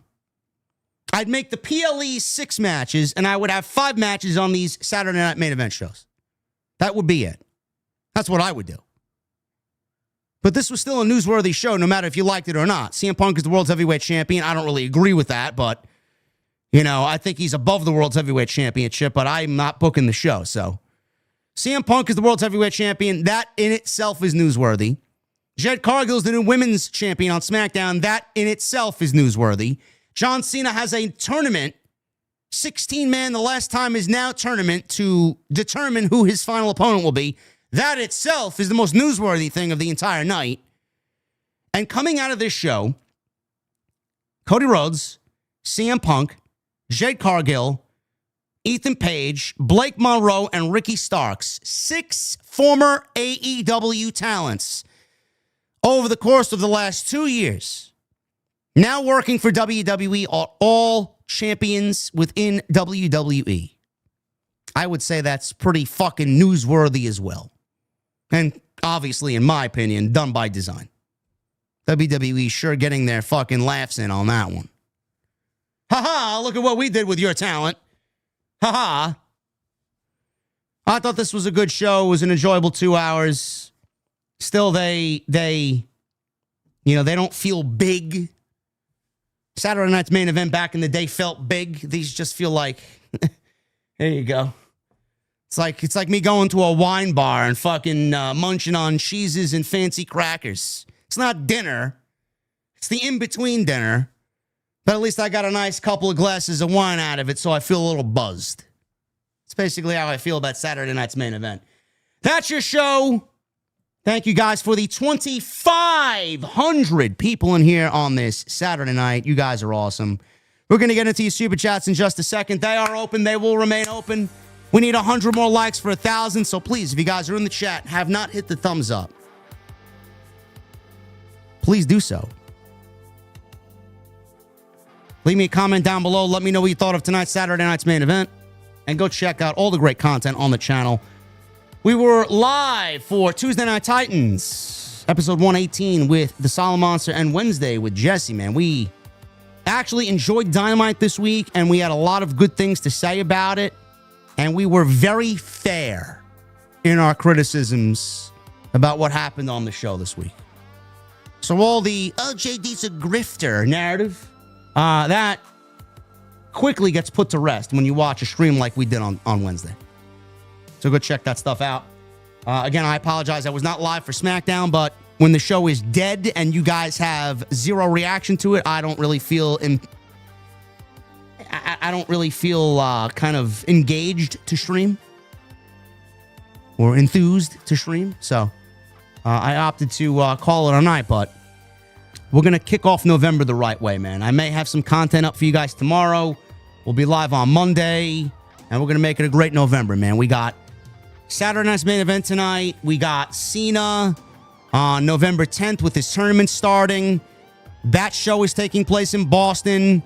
Then we have Madison Square Garden the next week.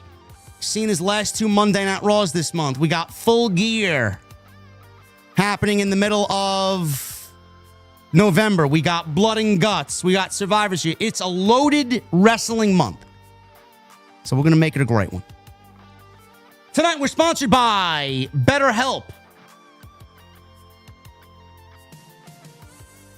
Wrestling fans, you know, even the toughest superstars go through a rough patch every now and then.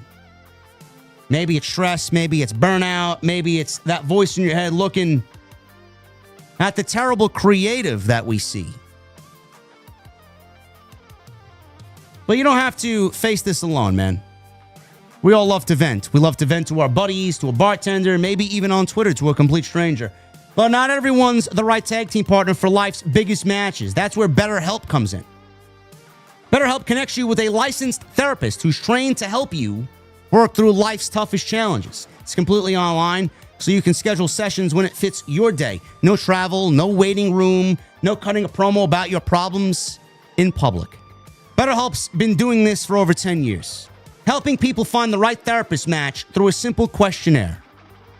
And if that first match doesn't feel right, you can switch therapists anytime. No extra cost, no hard feelings, and no heel turns. With over 30,000 licensed professionals and 5 million people helped, BetterHelp is like the world's biggest roster of trusted mental health pros, and they're all in your corner.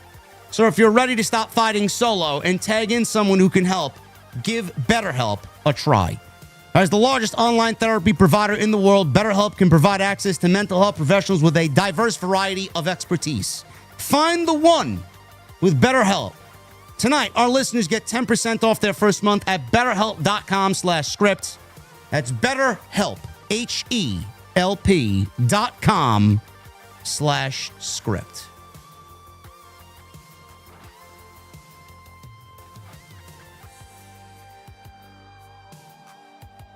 Super chats. Let's get them on in, man. And then we're going to get out of here. Hardcore Kevin with a $2 super chat. Let me steal this one. Yeah. Have a good night, JD. Thank you, Kevin.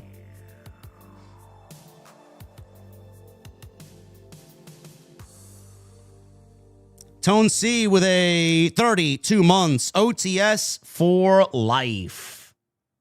Thank you, brother. Olivia coming to us from Bulgaria with a $2 super chat. Much love to you, JD, OTS family. We got your back, buddy. Thank you, Olivia.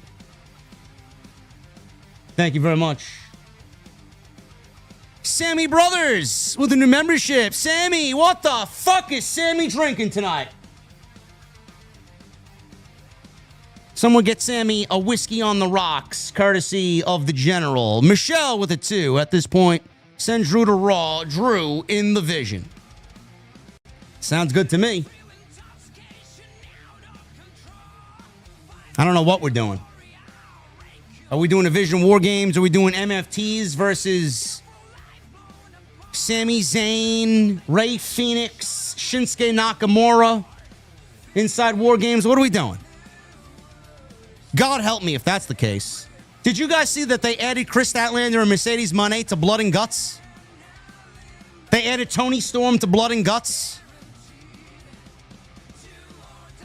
The women's Blood and Guts is 6-on-6.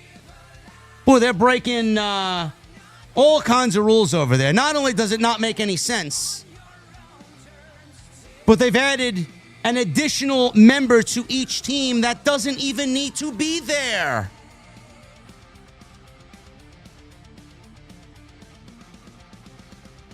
Cody Snyder with the 42 months. People give Triple H shit, rightfully so, for some stuff, but he's done really well with Dominik. He has.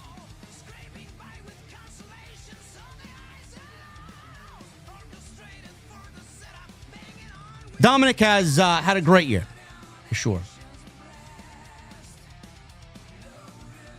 The Boss Mo Jackson with a 199. Jade Cargill is champ, and I'm not mad about it. I like it. Yeah. Tonight is a good night. It's all in the follow-up. What is WWE going to do with her as champion? Or is she just going to hold on to the championship, parade around with it, not do much with it until Bianca Belair comes back?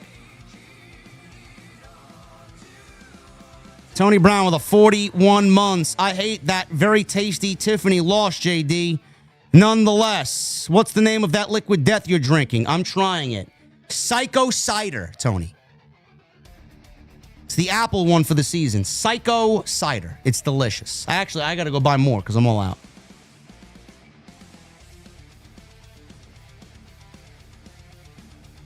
Boss Mo Jackson with a 199. And the new World Heavyweight Champion, CM Punk. And no interference. No, none.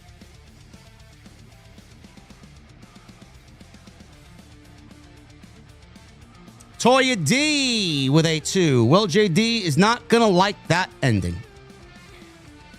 Which one, Toya? The CM Punk in Utah title win? No. No, I'd rather Punk be the world champion over Uso, but as a CM Punk fan, kind of had bigger aspirations for his first world championship in WWE, and not because Rollins got hurt. I'm sorry, man. Sorry, I got better tastes and want better quality than most people in the community. What can I say? Ryleek with a $9.99. After I heard the Heyman segment backstage with the Bronze, I didn't expect a run-in from them. WWE played it safe for sure, but I'd much rather Punk than Uso as the champion. Yeah.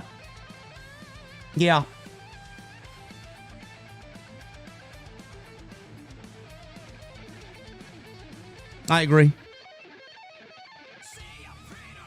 I would have liked to see Braun just kind of go defiant and just be balls to the wall badass, but you know, WWE is very safe in the way that they operate. I'm not surprised. The Baltimore Jackson with the 199. 2 thumbs down on Drew losing again. WWE sucks.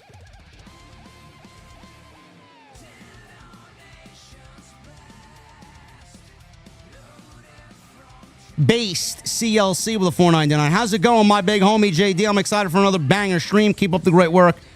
My guy. Thank you, Based. Appreciate you, brother. Someone in the chat asks, is liquid death alcohol? No, it is sparkling water. I can't tell you how many times I actually walked into a bar with a can of liquid death thinking that I'm bringing alcohol into their establishment. And I'm like, no, it's sparkling water. And they still don't believe me when it says it on the can. It does get misinterpreted a lot as alcohol.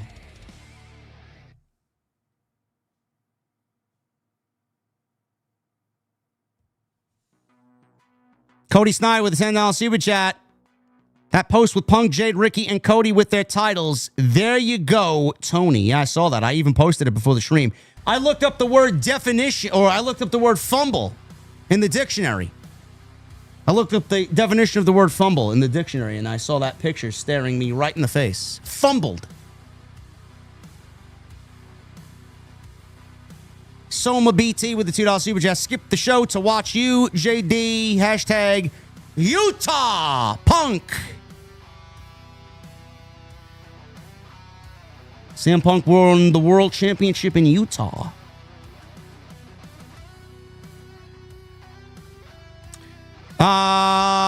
Mr. Premium with a $4.99. Hey, JD, it happened in Utah.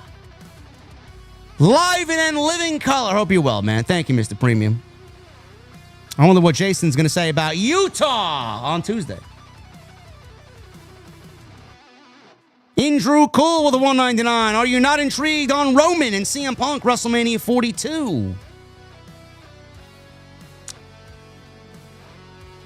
That may be it. That may be it. Roman and Punk for the World Heavyweight Championship.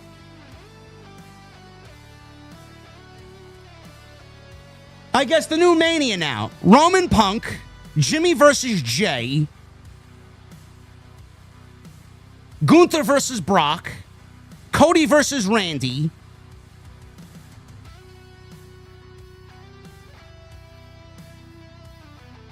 Chris Jericho versus LA Knight, AJ's last Mania against who? Who's AJ wrestling?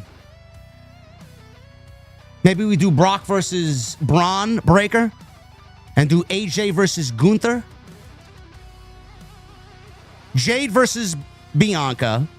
Rhea versus Stephanie.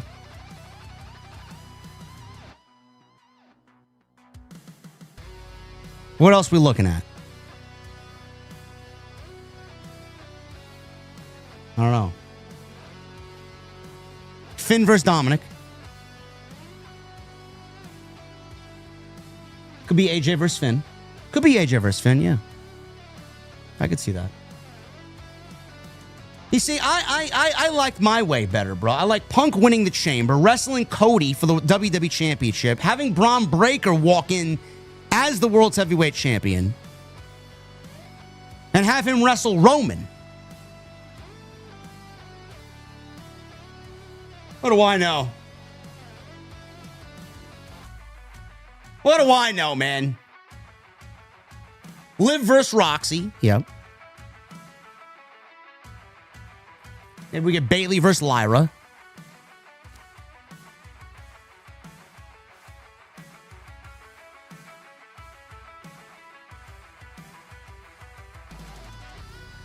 Becky versus AJ. Gunther versus Ilya. Yeah, that's a WrestleMania match. I don't know if it'll be at next year's Mania, but that is definitely a WrestleMania match. Hopefully, everyone that we mentioned is healthy and okay by the time Mania comes. Hopefully. Andrew Cool, thank you, brother. Richard Cohn with a 8 months. I would love to see Omos and Oba in a match. You're right, JD. They need to do something unpredictable. Take a chance. You good people, man. No apologies. Thank you, Richard. John Storm with a 2. Take care of you, JD, from a fellow New Yorker. Thank you, John. Glow J with a 2. We love you, JD. No apologies needed. You are good. Thank you, Glow J. Richard Cohn with a 2. Yes, tonight's show was better than SmackDown last night. It was by a landslide. SmackDown was awful. Talk about fucking scary. Taking place on Halloween. 009.5. What's up, JD and OTS family? All the way from South Africa. What the fuck are you guys drinking? Says 009.5. I love the name. And I love the question.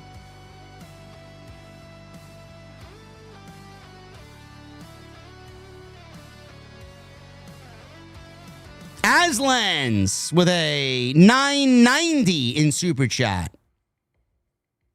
Says, keep it up, JD from NY. Thank you, brother. Appreciate you. True Crime Unleashed with a 2. It's official. Wyatt 6 and MFTs in War Games. Where do you see official? I hope that is not the case at all. Nobody wants to see that. Nobody wants to see that at all. I wish Triple H would give us a traditional Survivor Series elimination match. That'll be all right. But to manufacture that in War Games when the Wyatts haven't even been on fucking TV? Hollywood guy with a $5 super chat. You probably don't like this, but how about putting RVD in the tournament? Maybe trying to do one night stand rematch. You know, I don't mind that. RVD can still go. And he's not tied down to anybody, so I think that would be pretty fucking cool to see. True Crime Unleashed with a $5 super chat. Uncle Howdy is now getting QR codes and White Rabbit clues and diary entries just like Bray did. Bro, I zero fucks to give, bro. Zero. Emoji Matt with a $5 super chat. Halloween, The Curse of Michael Myers, or Halloween 2018, Rob Zombie's Halloween. I'm going Rob Zombie's Halloween. I thought that was a good iteration. Rome Collector with the $2 super chat. Jey Uso posted on IG, y'all win. At least he acknowledges it. S-Eater Peter with a $5 super chat. How long do you see Punk holding the title? Does Braun dethrone him? He could be. We don't know how long Punk is going to hold the championship. It could be fucking the month of November, and then he loses it in December. He could lose it at the Rumble, for all we fucking know. Who knows? All I hope is that there is a plan, and an exciting one. Given WWE's track record this year, I'm going to say not. Bryson Kemp with a $10 super chat. So Disney and YouTube TV sucks. My team still sucks. NASCAR is still the butt of all sports. And the Dodgers ruin baseball. What a fucking day.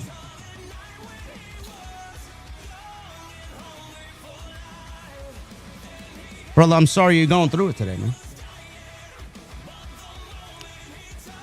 The quicker you realize that all sports are rigged, like WWE, the better you will all sleep at night. Nima with a $5 super chat. Don't you think Punk can elevate the World Heavyweight title like Triple H did during the Ruthless Aggression era? Sure. Punk is great. I love Punk. Don't get me wrong. Don't get it wrong. I love Punk. I'm a punker. But you can't fault me for wanting better for Punk. Or thinking more highly of Punk. WWE title should have been it, not a secondary title, all because Rollins got hurt. To do what? Wrestle Roman, who wrestles 4 matches a year? To do what? Give it to Roman? To do what? Be out? And leave Raw without a champion? Yes, that's very productive. Joker Face with a 199. JD top 3 favorite Metallica and Megadeth songs. It's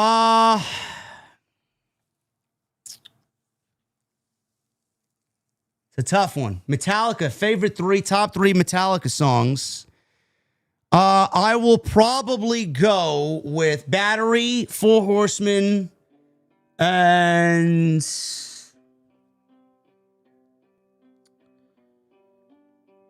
not Ride the Lightning. Fight Fire with Fire. Battery, Four Horsemen, and Fight Fire with Fire. Megadeth, it's a little bit more difficult. I would say Holy Wars, number 1, easily. Tornado of Souls. And I'd probably go...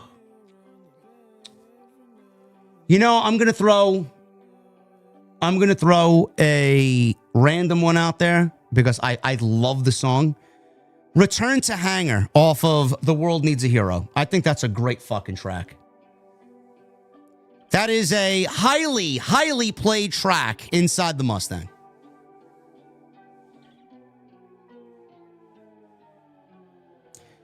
Boss Mo Jackson with the 199. Looking forward to TNT this week. OTS for life. Thank you, Boss Mo Jackson.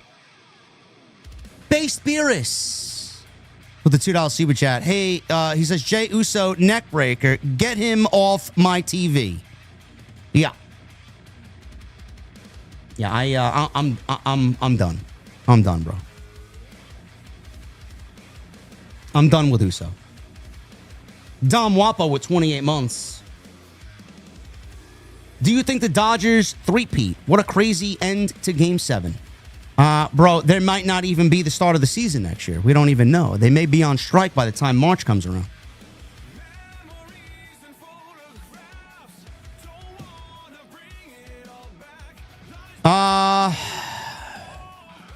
Base Beers with a $2 super chat and a $2 super chat. WWE squandering Drew McIntyre. I agree.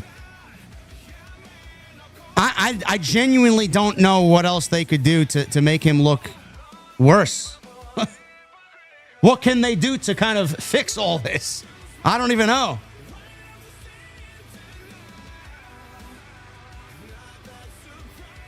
Base Beers with a 2. Jey Uso better not be whining. He's gotten a lot. Now he can go tell his story with his brother as they make up their terrible WrestleMania match from a few years ago. Oh, after next season. All right, it'll be after next baseball season, we'll get a strike. But by that point, the Dodgers may three-peat. And we may be looking at a dynasty worse than the fucking Yankees in the 90s.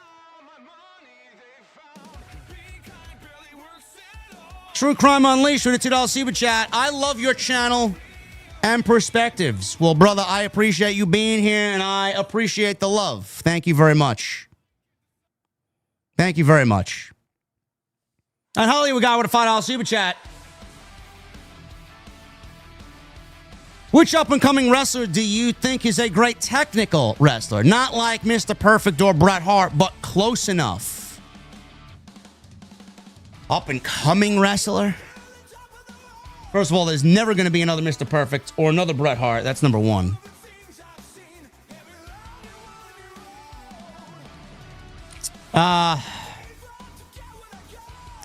That person might not exist, honestly.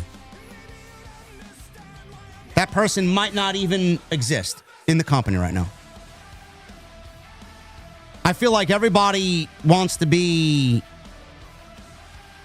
as generic as possible. And they want to copy each other's moves and do what's cool and what's in now, instead of standing out.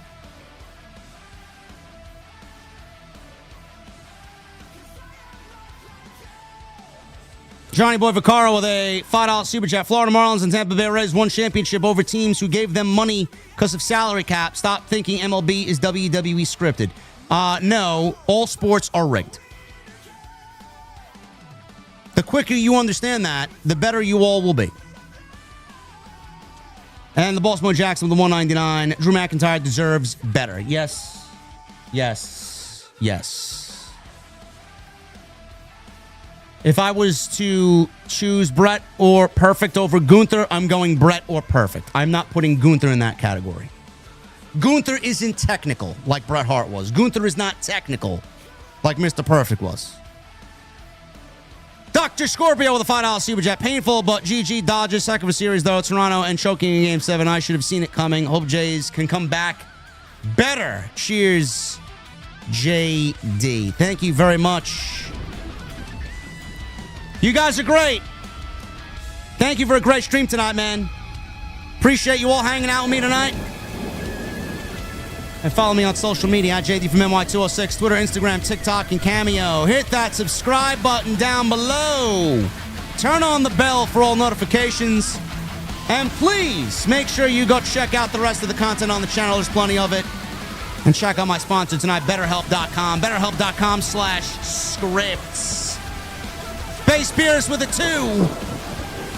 Dom has certainly surpassed Hook, hasn't he? You better fucking believe it, man. I'll see you guys on Monday live after Raw. See you guys later.